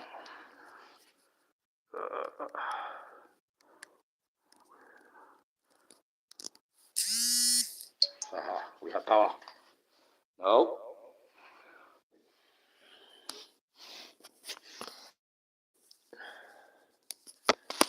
Where are they going to go? I'll tell you where they're going to go. If you want to go from America back to Africa, they made a country, It's called Liberia. Now, you come from Africa. You know what that country Liberia is like, don't you? Where the president goes along that beach and gives himself a selfie of him taking a shit on the beach full of needles. But to look out the water, it's the most pristine looking beach you've ever seen in your life. But there's shit all over the beach. Needles from one end to the other. Total disharmony, killing, raping, total debauchery. No law there. That's your country. That's you, America. You go back to Africa, that's what you're going to be.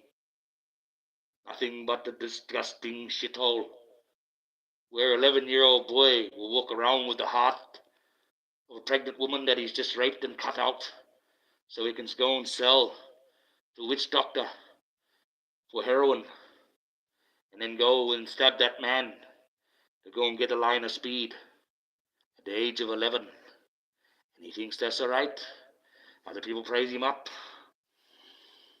If they drop you on the beach from America, you wouldn't get up the street, cut your heart out, sell you off. Go back to Africa. Go back to Liberia. You want to go back to Africa? There you go. America's already made that country for you. I would suggest you stay in America where you are. As you from Africa, whoa, you should be telling them. Yes, they're not treated good. No, they're not. I can't understand it. Sometimes I want to go. I'm going to go back. Do you know exactly where your tribe come from? You know where your slave line come from? Because they're not going to want you back there. They haven't hard enough time in Africa without you going over there with your bullshit, with your silver spoon lifestyle. Oh, but I come from the streets in New York. That doesn't matter. You silver spoon one. We don't like you. We're going to chop you up, take clothes. Sorry, that's how it is. Well, battery's going flat. Candle's just about out. Lie's been going for 3.5. I wonder what type of backlash I'm going to get from this. Oh, he doesn't know what he's talking about. We don't agree with that. Well, good, don't agree. God agrees with me. That's all that I got to worry about. And if you don't want to agree with God, well, that's not my issue. You're going to have to take that up when you go up there. And you go like this, and down you go into the flames. You say, hello, Karen. What? There you go. Yes, I've got to go. The candle's going out. It's going dark. Everything's going out. That's God telling me it's time to go. The candle's out. You've said enough shit. You've got enough controversy, but you did get the message out, Michael. It's not exactly the way these humans are used to, but you did get it out. You're doing my job. I'm going to be the one that tells you all things that you don't want to hear, but you're going to have to hear them. A preacher would come along and butter you up, say how you're going to be saved. I'm going to get a magic wand and read this book and I'll save your soul. But you have to give me your money out of your wallets so I can go in to save the next soul. You understand? And those limousines that we drive around in, they're not free, you know. Okay? You want to believe some dickhead like that? Waste your fucking money. Go straight to hell. I don't care. I'm sick of saving people. I'm sick of telling people. You don't like it? Tough luck. God is not changing for you. He's not going to go woke. God doesn't like woke. In fact, woke is the devil's work. Until you work that out, and you work for the devil, and you will be manipulated. You will think that your brain is the way it should be, and the way you should be.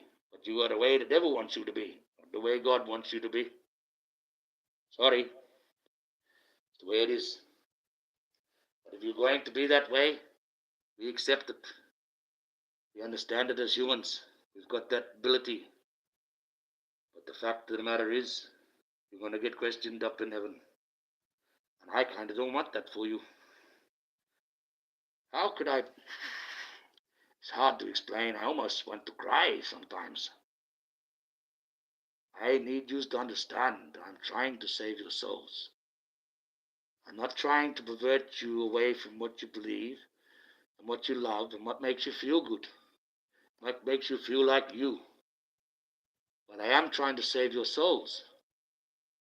There is a way that we have to be, make sure life goes on. God made those rules. We can't change them. He won't change them. Only He can change them.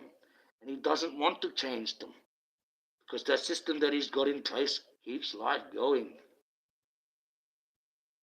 It's as simple as that. People cannot change that.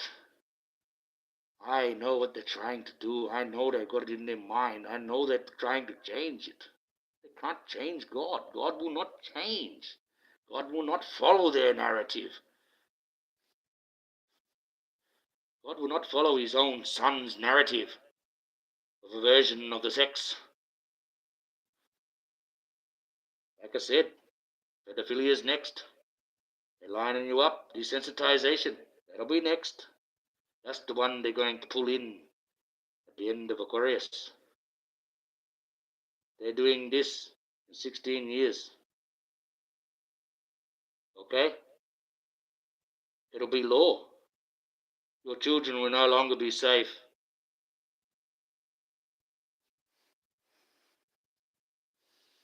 And you won't be able to do anything about it, especially in America. I know Australia is going to be even worse. Australia is all woke. That government, they like that. They want to be right up Biden's ass and right inside Kamala. They didn't like it when Trump got in charge. They were calling him fool and this, that, hot. Now look, they've got to play lick ass again. They play lick ass with whoever's in charge of America. Okay? But they like the woke shit. That's the control factor. You can control the world with that. Manipulate the world, control it, and keep you bound to a bunch of stupid laws that God hates. I don't care whether you like it or not. I don't care whether you agree with it or not. I don't care if you say, that's not my version of God. Well, you don't know God. You have no version of God then, other than your own sick, twisted mind. God is one way, and He's all about life. It's just that simple. People don't like it, tough titties. I'm sorry about that. But He has given us a choice. I'm not saying that you have to stop doing what you're doing.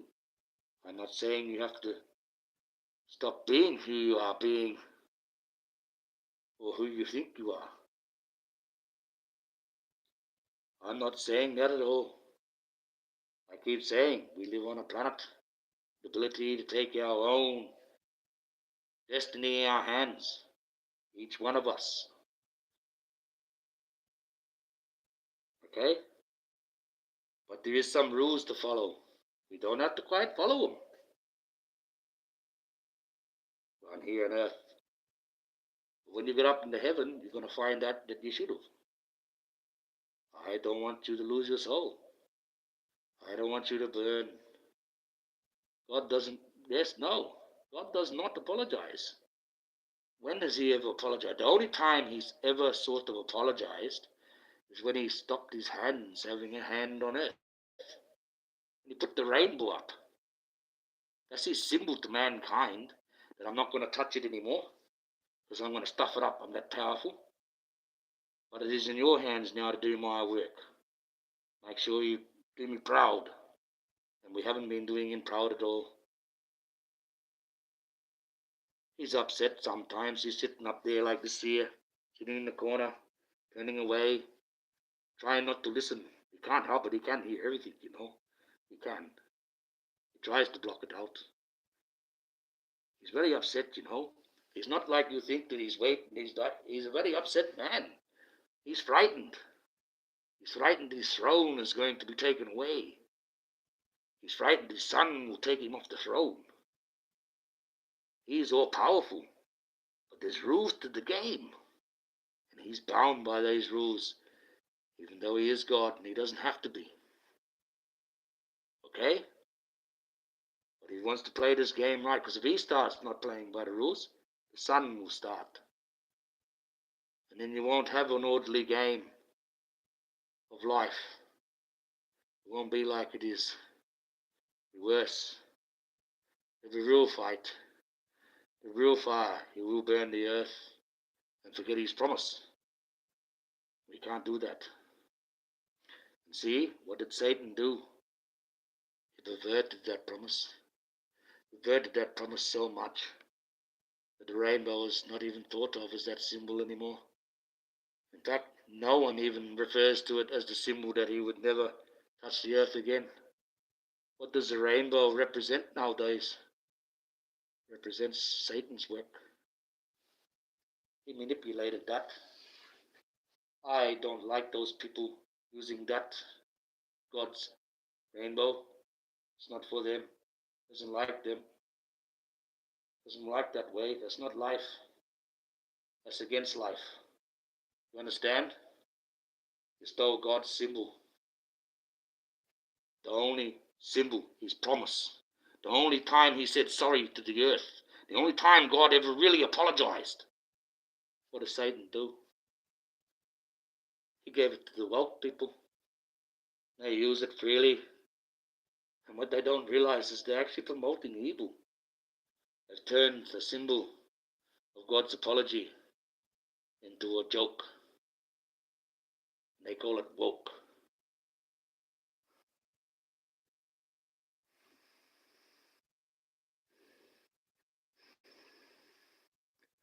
I can't even understand why the people that are woke can't even see that the bullshit that they're trying to pull or push is a load of crap and it's quite wrong. There are some out there that think that. There are. I'm sorry. I will not agree with woke. Never will I agree with the fact that a big, fat, white, pale white British man can put on a pink little boob tube and say, I signify as a self non-binary Korean, as a girl. And that's how you have to look at me, because I won't have it any other way. But he looks nothing like it. With the white makeup, a fat man, and a pink boob tube. That's woke thinking. You want to accept that? When it clearly is a fat, stinking Tom, and not no North Korean non-binary. There's not a single person on this world that is non-binary. Okay, I'll put you to your test, Mr. Non-binary, Mrs. Non-binary. I'll cut you clean in half. And if you're non-binary, those two halves should be able to generate, and there should be two of you. Because that's how non-binary breeds. It's asexual. Breeds with itself. Splits down its hubris. Splits. So unless they can do that, they're talking shit. They're not non-binary. They have no idea what non-binary is. It's just a word they plucked out and said, oh, that sounds good. I'm going to be that. You know? Simple as that. That's what you want. That's what you accept. You want to accept the rest? You got to accept him too. What's next? When they're raping your children, you got to accept that. Why? Because that's the way they are. But the child doesn't matter. The laws have been changed. They're allowed to go and do that now. We desensitized it. Satan runs the world.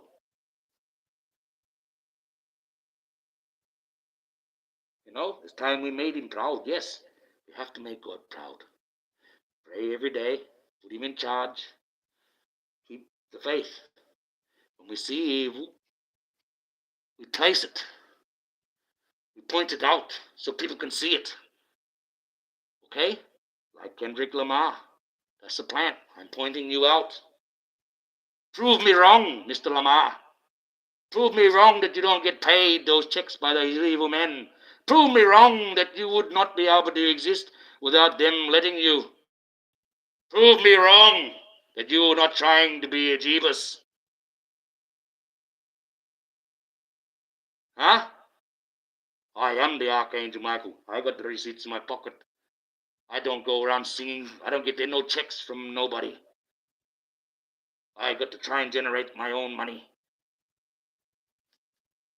through hard work, going out finding gold, digging, working, lifting up pianos, anything to earn money. But to sit there and earn millions of dollars, making out you're the Messiah, you're the savior of the industry, you're the one that's exposing them all. Well, I'm exposing you, Mr. Kendrick Lamar, you plant. You're a plant. Prove me wrong. Who pays your checks? Who makes your songs? Who promotes them? What company are you with? That's who owns you. You don't own yourself. You're a plant. Part of the industry, and you to be even televised at all. Because you have to be part of the program. You have to sign off on the deal. He's got the full deal. You play the Jeebus. That way we'll drag them all in. They'll think that you the ducks nuts. They'll think that you this and that. And he's nothing different than Kanye West. Just a different version and a different name. When Kanye came out, you thought he was the ducks nuts too. And he started thinking he was Jeebus. You thought he was crazy. Why don't you think this one is? He come out with the big crowns on thorns. What was that? Is it a thorn of crowns trying to be the Jesus? Or did he have stag horns like a demon coming out, sucking you in? The record company gets the money for the records. He's got a contract. He's been paid already. Unless he's printing them himself, his own music company. He's being paid, being told what to do. He's under control. Doesn't control himself. Controlled himself, he wouldn't be there. He wouldn't have a cent to his name. He wouldn't let him sing. Get it right, people. He is not there. He is nothing. He is not the Savior. He is not the Jesus. Okay? Stop praising him up. I don't care whether he's white, black, brindle, whatever color he is. I'm not racist against him, but he's a plant. When are you going to realize this? YouTube is not allowed to function in every country unless it signs the laws of those countries. Doesn't follow them. The countries let YouTube get away without busting people for troll activity. That's evil. Governments are evil. The industry is evil. Hollywood's evil. Everyone in the industry that's at the top, everybody of my paid people that are at the top, all the people that are getting paid that you think are the Jebuses, they're the ones that are evil. He's a fake Messiah. I would put no faith in Kendrick Lamar. He talks shit.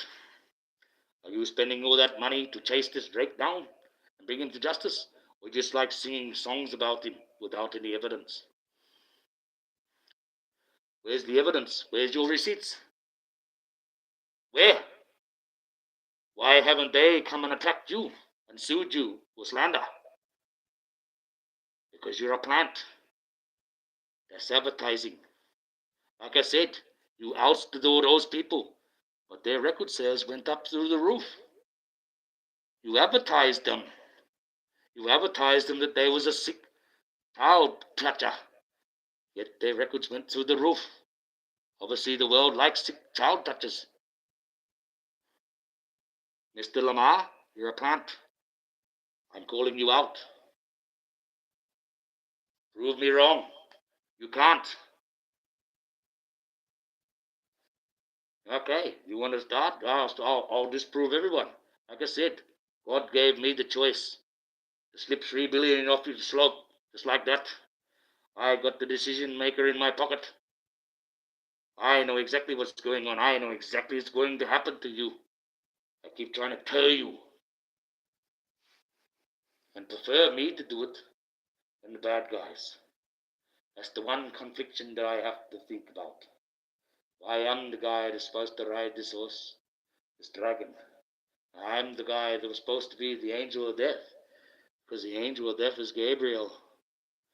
Gabriel won't do it. She won't do it at all. Yes, Gabriel is a girl, an Asian girl. I've met her. She won't do it. She knows the one that does this is going to be remembered as a very bad person. You're going to think he's the one that's the Lucifer.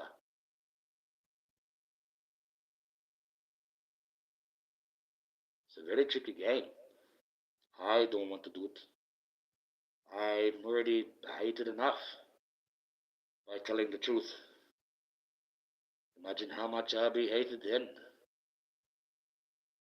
It's bad enough to trying to make friends. And be the one that's got to do that and have no friends ever again. My goodness. Oh no. But in the end of the day, if that's what God wants me to do, I have no choice. I'll have to. I won't know until I get to the final part whether I have to do that. That's the part of the crossroads, part that I'm on. If I get this mission done, I put these things where they're supposed to be, no one ever have to write in. We can change that book. Man wrote it. Man's hands are the ones that are doing God's work. Man can change that revelations. That's the secret. We have the opportunity to have our own destiny. That means that we can change that book. Can't change God. Forget that one. We can change the end of that book. We can change some of that. That doesn't have to happen. Doesn't have to come to pass. We don't have to follow that. Okay? That's doom and gloom. You got to remember that one. We can change that one. That's our opportunity. That's God's given us that, and He's hoping we work this out. And we won't follow that book correctly. Because that's a magic feather.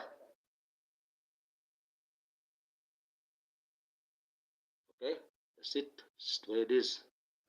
No, it's hard for you to believe. You've had many thousands of years or many hundreds of years of indoctrination in the wrong way. And the way people perceive it now, well, it's the wrong way. It's not the right way. It's like the right way and the wrong way to pray to God. Everyone out there is praying, God, remove the storm. I can't handle this. I am sick of doing anything. They've never done anything in their life anyway. Sitting there begging for God, remove a whole storm for your pleasure. No. You should be saying, God, I'm in a storm at the moment. Can you please give me the strength? Or shine me a light so I can get my way through, please. God might shine you just a little light. There's the lighthouse. We're saved. Head for that. We might give you the strength to hold on to that wheel. Drive through the storm. If you don't have faith, you might die. You might survive with your own wits, but you got to realize God give you the strength for those wits. He is responsible. But you may die too, even if you put your faith in God. But He guarantees He will guide you through that storm, one up to heaven. That's why you got to be careful. I'll let you know this when you're on that pathway to heaven, that light, the staircase, whatever you may see. There's a storm that's around it. Don't go off the path, or you'll be lost in that storm forever. And God will not be able to get you out of that. Okay? So when He tells you that one day and you end up dying, you find yourself on that light, in that tunnel, don't veer off. Follow it through. That's God guiding you to where you have to go to next. If you don't see a light, you don't see that, well, you're not going to heaven to be asked any questions. You're doing bad, and you're going down that way. And the first bloke you will come across, you will go into a field. It'll be like grass. Everything will be like black and white. You look at your skin, you'll be like a black and white picture, movie. You won't ever have color in your life again until you get close to the fire. And you'll walk up and you'll hear this water. And you'll see this black river. And you'll see this stand. And you'll hear the creaking of a boat.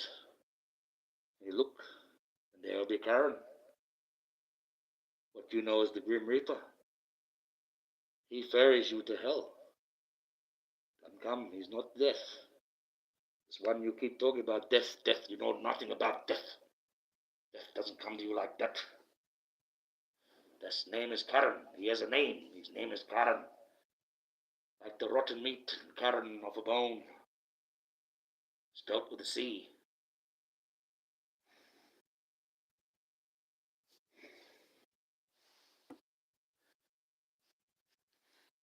And he's very good at his job. Very good. It's necessary what he does. It's necessary. Even those that are evil will forever stuck, running around, that black and white land, not going anywhere. Even if it's going to hell, you don't want to be left in there. You know, you want to continue on. You've got to continue on because there is a chance that you can get out of hell even when you go there. Okay? There's a chance. You got a chance to redeem yourself. Okay?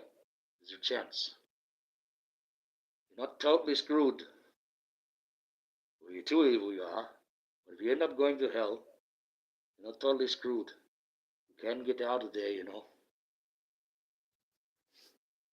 You can get out of there. It's very hard. It can be done. And you can be allowed back up to heaven. But you've got to do something very righteous. And, well, you're talking about hell now. It's full of evil, hell. There's nothing there but evil. So you've got to be you've got to do something righteous in hell. Hell can't hold you if you are righteous. You understand that? You do something righteous in hell, it can't hold you. It has to let you go. And you get to have another chance up in heaven. And because you did something righteous in hell, which is pretty hard to do, because hell is just hell. Nothing in there is righteous. It's very hard to make something righteous at all. Very hard to do anything righteous. But if you find a way, you can go up to heaven. And you'll be let straight in. You won't be asked questions. Because you've done something very righteous. It's like in earth. Everyone gets asked questions. But there's ways around everything. The way around that is sacrifice. Something righteous. Okay, that was Jesus. He worked that one out. How to get around his dad's algorithm. I'll do this righteous thing. I'll sacrifice myself. And what happened? He was resurrected. And he went up to heaven. Never even got questioned at the gate. Went straight through. Because he was righteous. He was something very righteous. I'll just go to the gate, ask you a couple of little name, please. To make sure it's you. Check you out. Maybe ask you a few things. How's it going down there on earth? You happy with that? A little bit of a questionnaire. You still get questions, but you'll get straight in. You won't be sitting down at a desk getting asked all these questions. You'll be at the gate there to have a little quick chat, ask you a few things, and in you go. Yep, that's for being righteous. Hey, do you want a job? Remember, they offer you a job, take the job. Even though you might not think Karen's job is a very good job. It's an essential job. It's a job.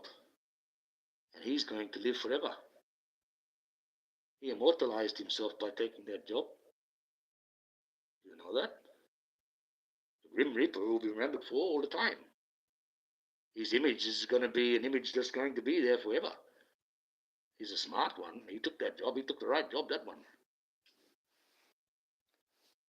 His image will be there forever. Mine won't. Mine's got to be taken down. You've got to learn that all these angel symbols that you have up have to be taken down. We're not coming to help you. Nope. You symbolized us too much. You shamed us in front of God.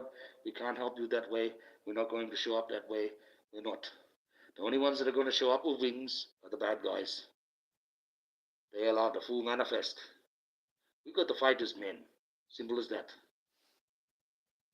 Till you work that one out, you're going to be stuck in Hollywood, living your dream, your bullshit dream, the one that the synagogues and the church and the man made you believe. I find it all strange. I know some people believe me, and there's others that don't. I just find it very strange how people prefer to pick the evil way. They don't even know it's the evil way. Satan's done his work good, very good. It's like he did with the angels. He got straight into that church. He made you start putting up images of angels with wings and coming with wands and going to save you and rescue you all from this bullshit and save everybody's soul. Nope. You've been lied to. We ain't coming like that. We're not coming like that. We're not going to come like that. We're not coming like that. We never come like that. We never will come like that. Grow up, get up. That's just a bit of fanfare to suck you in. Get with reality. Right? That's what upsets me. There's so much intelligence on this earth here. Why are we so dumb? Why could we not see? The industry is corrupt. Why would not people understand that when I say Henrik Lamar is a plant, that he actually is? Why can they not handle the fact? Would not operate. Industry wouldn't let him be there. No, now the director, the one from Deadpool, another plant. Disney's boy, sucker them in. Well, we're losing people because we're going too much woke. The world's waking up to this woke. They woke up to us. And this bush is not going to fly. You know, we've got to do something. We're losing money.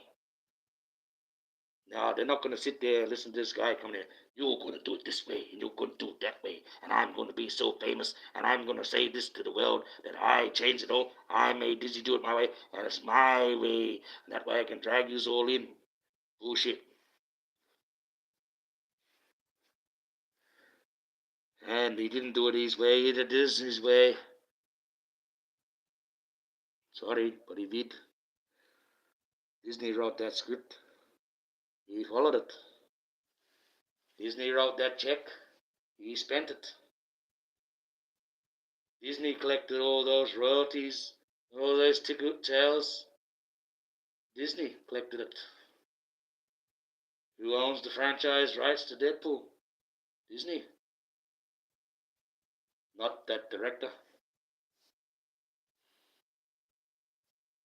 And there you go.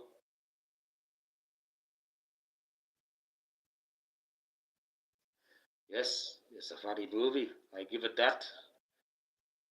The movies are funny. But he had to pay to be doomed. Someone signed him his checks.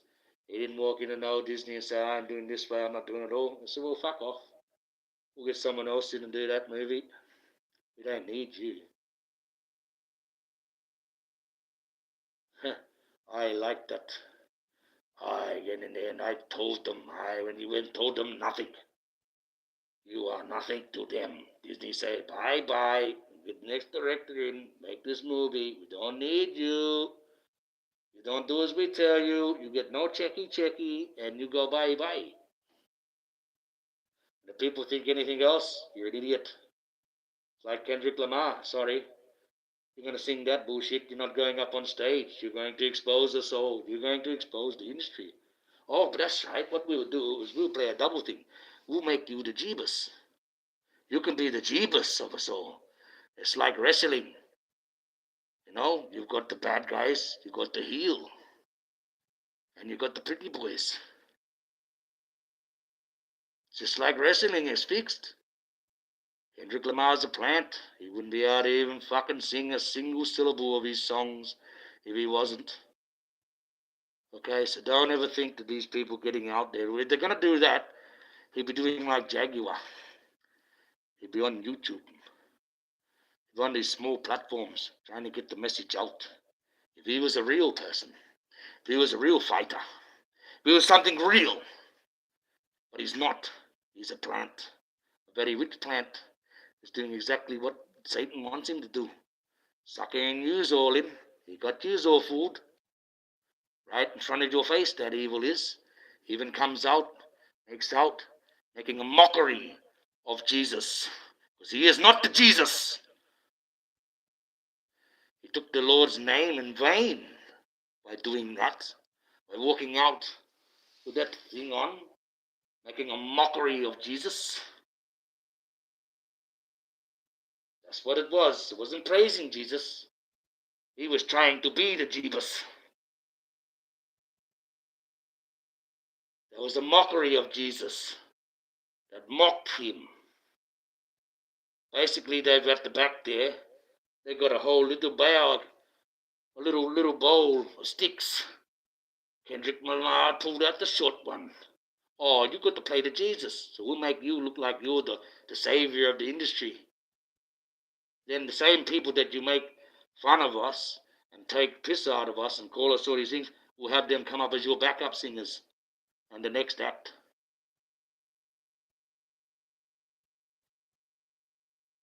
Plant.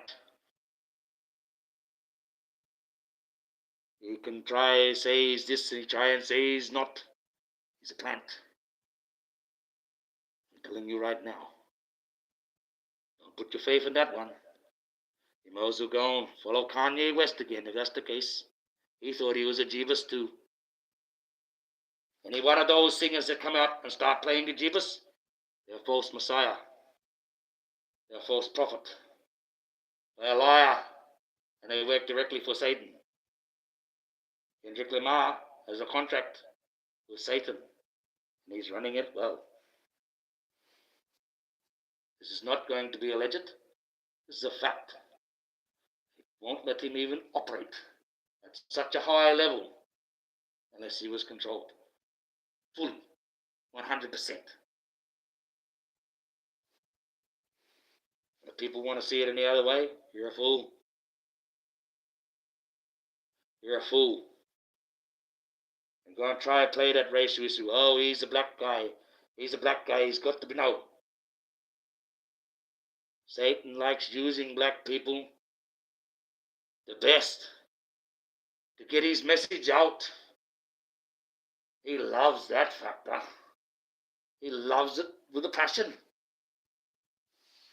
So many black people don't have money. That's all he offers you is a little bit of money. Spread my word. And then you've got Kendrick Lamar spreading his word, making how he's a Jeebus. He's mocking Jeebus. Jeebus suffered. He didn't come out on stage singing with his crown of thorns. He did not come out running anyone down. What did Jesus do when he had those crown of thorns on? Forgive them, Father, for they don't know what to do. He was dying. He was being tortured. He was in pain. And he was going to be sacrificed to bring everyone up into heaven. Was Kendrick Lamar going to be sacrificed to bring you all to hell? He's sacrificing his name right now by acting as the Jeebus, by being the one to make out that he's against the industry when he is a part of the industry. It's called double Dutch, people. They play both ends of the stick, evil. They like to make the money. They like to suck you in.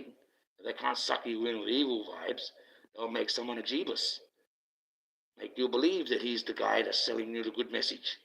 But he's still getting paid by the same evil guys, still got the same evil contract, still the same evil companies, still the same evil music countries, still there with the same evil people he's talking about, come out on the next act.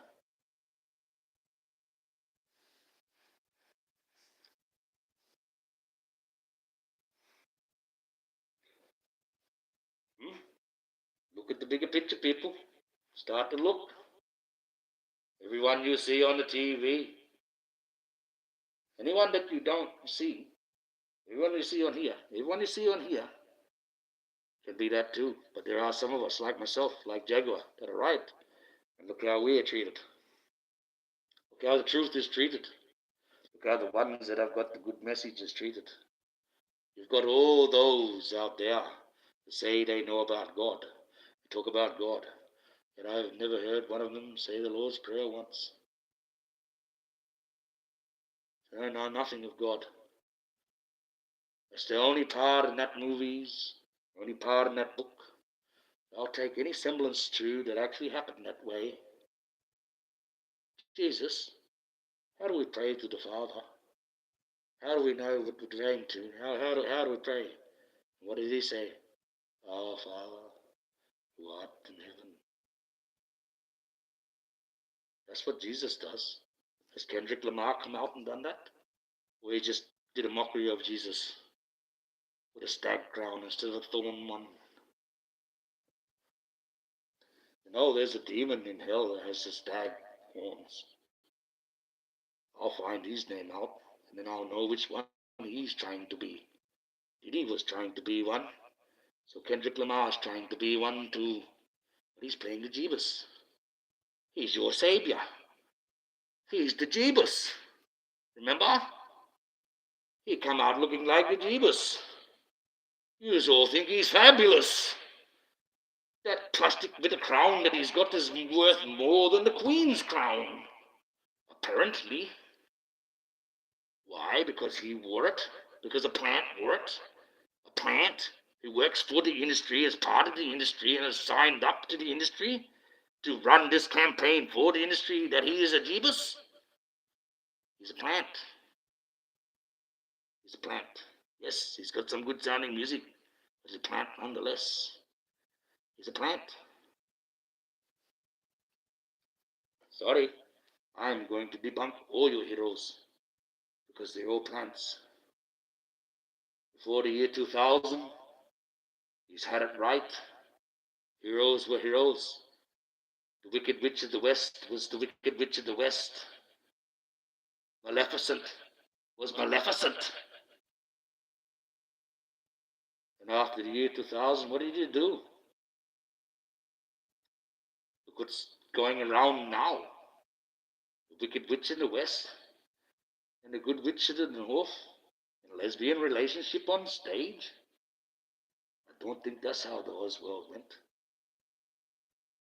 But that's the way they run on that one. Oh, I got to feel sorry for that. Okay, how are they having that relationship? She can't have liquids on her. So she must be even squealing every time she goes to the toilet to have a wee. So how are they going to have that relationship without her getting burnt and being in pain? I suppose there's that line. There's a fine line between pleasure and pain. Look at the demographics. You know, they want you to believe that the evil is the new good. Oh, Maleficent, she was a badass. She put that Cinderella into a spell. She was jealous. And now look at it. I was a nature creature and a protector of nature, and I still got black wings, and I still have black horns like a demon. I look all the parts of a demon, but no, it's the good, I'm the good, pretty good too, she is now, and Eve was good. It's good that's bad. It's the good that's bad. That's how you got it. That's how you do everything. Ruin everything. This is woke. Woke does this. That's the woke way of thinking. Let's deprive and ruin everything of the way it was. Let's deprive it. Let's pervert it. Let's change it. There was no story where Ariel, the mermaid, was black. She had red hair. Black people are not born with red hair. It is very rare indeed.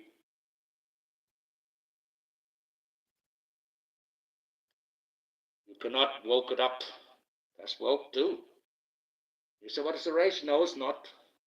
It's part of the woke movement. That woke movement cannot move forward unless it takes some of the black movement with it. Because the woke movement by itself is not strong enough. There is no evidence to back it. So they got to drag some of you with them. Okay? That's a fact. They knew that baby wouldn't fly when they invented it. But it's flying now. Told you I'm not against what you want to do in the bedroom. But keep it behind closed doors. These woke people, they bring it out in the open. And you are confronted. What do you do? What is your answer? What is your only receipt? You got two receipts. You scream, or you start barking in the street like a dog. Because you won't have the actual evidence that exists that says you were not born that way. No one is born gay. There is no homo gene. There is no lesbian gene. None of that exists. Sorry, but I don't. It's all in here. It's a psychological thing, the sex. Sexuality is psychological. It's got to do with what's happening in the brain. It has nothing to do with progression of life. What life's about. The whole reason. That's what you're going to find when you go to heaven. You're going to find the story of life. And if you've been that way down here, you're going to find that you haven't been a part of that story. You might get written out of it. That's the most scariest one. That's worse than hell. God even says in that book, so we can change it. But it does say in it, some people are going to get written out of the story of life. And God's that powerful, He can write out you. He might just write out your family line right throughout history, and no one will remember you had ever existed.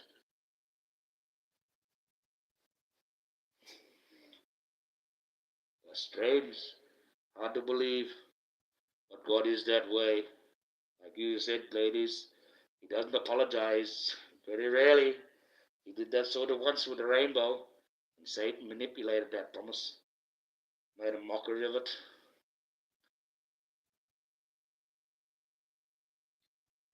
I don't have anything against any individual that's like that.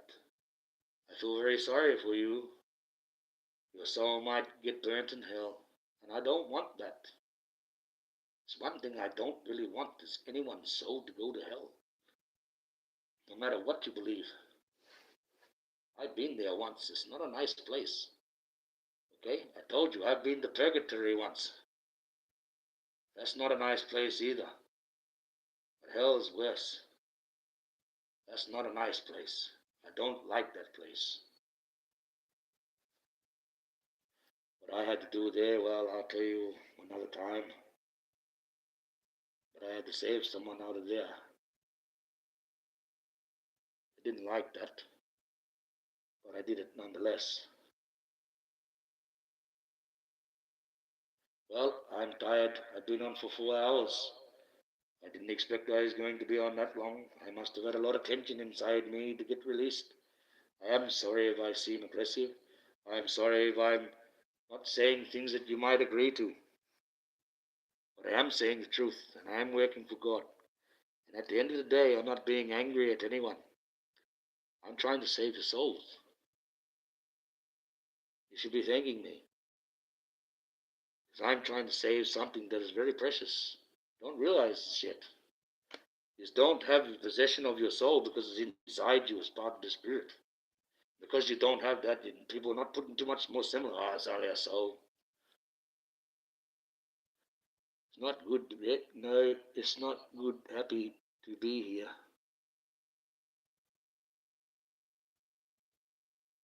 Oh, yeah.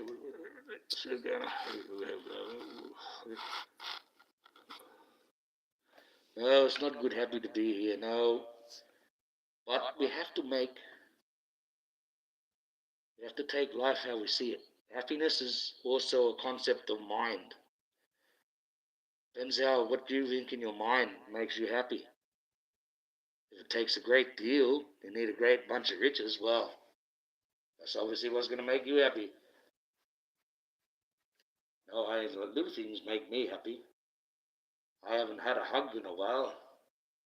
Not from my kids, but not like a proper hug from a woman and a bit of a cuddle and a bit of a kiss. Haven't had that for a while. You know? And I know that would work straight away. You're doing great, yes. Well, I tried to do my best. I tried to do the right thing. That's the main thing. I started off with the aggressive approach, and I thought, no, let's do this right way. I might have to be aggressive. I might have to do a thing that I don't really want to do. If people don't understand this, they're not going to believe it. They're not going to believe this man sitting here with a mask is the actual Archangel Michael. What he has in his pocket is more powerful than any of the nuclear arsenals out there. He's actually got the end of life in his pocket. He got to get up every morning and stop himself from using it. It's not a matter of making the decision. It's a matter of stopping myself from becoming evil, from falling and doing this thing. Because I tell you now, as a man, that's pretty tasty. I can almost taste it, the power. I want to go out as a man and I want to use it.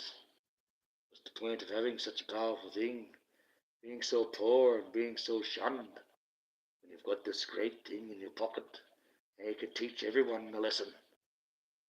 A soul lesson that they never ever forget.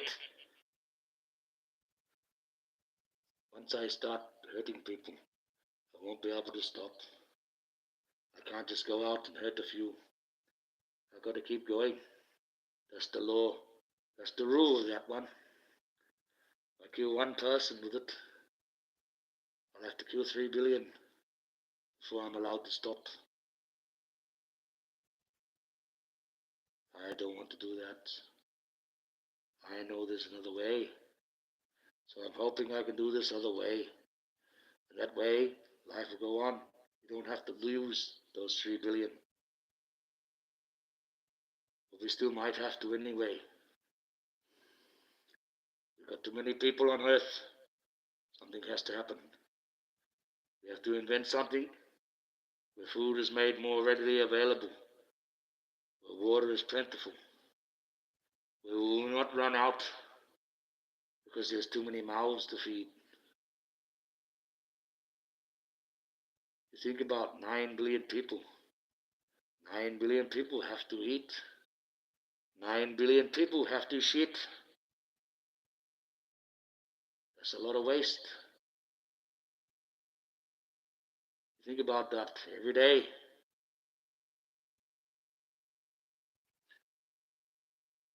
Every day.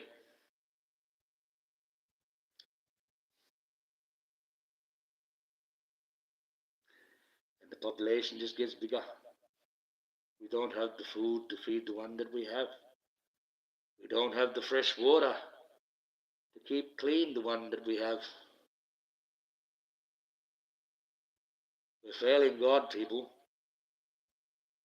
More population, we don't put that in check. We'll wipe out life altogether. That's the one thing. It's not a matter of keep growing and keep growing and keep growing and keep growing. You can grow to a certain point. You have to maintain a level. You're going to run out. It's like Noah. Those 40 days, that's another symbolization. Noah had a ship filled full of his family, filled full of all those animals. He had 40 days worth of food and water. 40 days. After that, you have to start eating the animals to survive. And then, it'll be just them.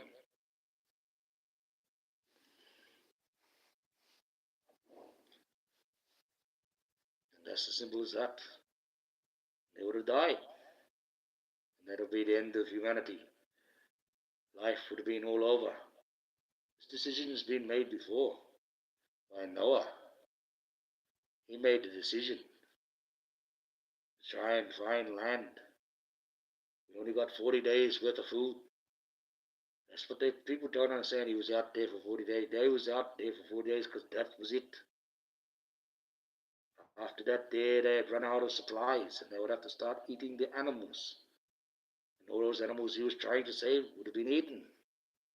The humans would have ate the whole ship full of animals before they died. So they would have lived a while. But that ship would have sailed on through the 40 days and never found land again. Okay? And they had only so much supplies in that ship before they run out. Earth is like a ship with so much supplies in it before it runs out. So we've got to take it easy. I don't like it as much as you, but there may have to be a cleansing. Earth may have to lose the population. Unless we can figure out the way. There's ways around it. God's given us these abilities. We are men. There's ways around everything. Okay, there is ways around everything. Man is ingenious. We're very smart. There's ways around everything. Well, I've had enough. I've been on for 12, well, I'm starting to be like magic. Rage on for 6, 8, 9 hours. For nothing. Attacking someone. At least I'm trying to say a good thing. I'm trying to save people's souls. And if people watch this enough, you understand. I'm trying to give a good message. I'm not a bad guy. I've got to be violent because sometimes you just got to be violent. Can't help that. That thing that I did with the axe. Just look at the content. Taught you how to properly use one. You know? You've got to look at the context. It's like with Gordon. I said the reason why my anger at you was so much is because you went through all my videos and you made a comment only of one of my children. Somehow she doesn't think that's correct. Okay? But I've got the receipt there. And then anyone reads it, they'll read it like I read it. Oh, that was an attack on your kids. Basically. So, and then you got D. I went into her chat and had to talk to her too. I freely admit that. I don't care. I'm not stabbing Jaguar in the back. There's some things I have to do. They've got nothing to do with Jaguar. My own peace of mind and God. That way no backlash can ever come back on me from them. Now, like I said, all the chat was saying, go away, go away. I said, but I've never attacked thee. Not once. And she agreed with that, but she still turns around and said I was talking shit about her in the chat. Didn't talk shit about her. I said what was true. He had been banished. That would be punishment enough. We don't need to talk about her anymore. Because I know deep down inside, he really doesn't like what happened to her. Not because of how it happened, why it happened. It's because she can't support Jaguar no more. And she actually really liked doing that. And now because she can't, they become bitter. All I did with Dee is said, if you want to stand up at those gates with me and protect them, Dee, you've got to learn to turn the other cheek. I know you're angry, but when all said and done, stop talking about Jaguar like that and the other cheek. These are people that used to support the 100 million%. They have a little falling out, and all of a sudden, she's the biggest cunt in the universe. That's not right. That's not right. And they praise, they say they're part of God, but none of them do the Lord's Prayer. You don't have me doing music in the background saying, oh, it's got to be a certain hertz and certain. I'm sorry, Dee. I'm sorry, anyone that does that. You're not being told the truth again. That's a man's plan. Where you get that information from? You got it off the internet? Man writes that. You're being told the wrong frequency. You play this frequency to the wrong frequencies. I want to know something. I don't know whether it's the way this camera is or what. Because this guy, to me, he seems like he's moving around like this. Just keep an eye on that for me too, please. If you're there, just keep an eye on that. Okay? Strange things sometimes happen behind me.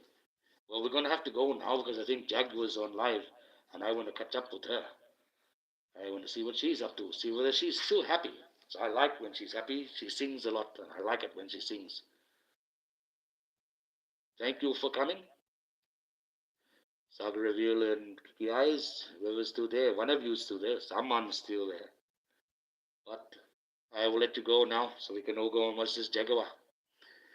And I hope that you have a good time. I hope that you are safe. God bless you. Thank you for coming here and supporting me. I quite enjoy talking to you too. I am very proud of what you did. like it's pretty hard to try and tell someone in a chat because the way things are. But you didn't think you could do it, but you did do it. So, as God gave you that strength to get through that little bit of a storm. And you did me proud. You did me very proud. I'm very happy at that. I haven't had that sort of niceness for a long time. But this is the Archangel Michael, and I'm going to go and let it down. I don't know what time it is. Oh, look at this. 4 o'clock. I've been going for 4.5 hours. Oh, wow. Everyone else is asleep. It's 4 o'clock in the morning over here. Thank you again. No, no. I'm, no, thank you. You saved Sparta. Well, you saved us a bit. I exaggerate a bit, but it was great. It was good that you did that. It was very good. Well, we had a couple of trolls, and we're done, and I'm done. And God bless you, and we will see you next time. I will advertise. I don't know whether I go live tonight. I might do. We'll see. I will see you soon. God bless.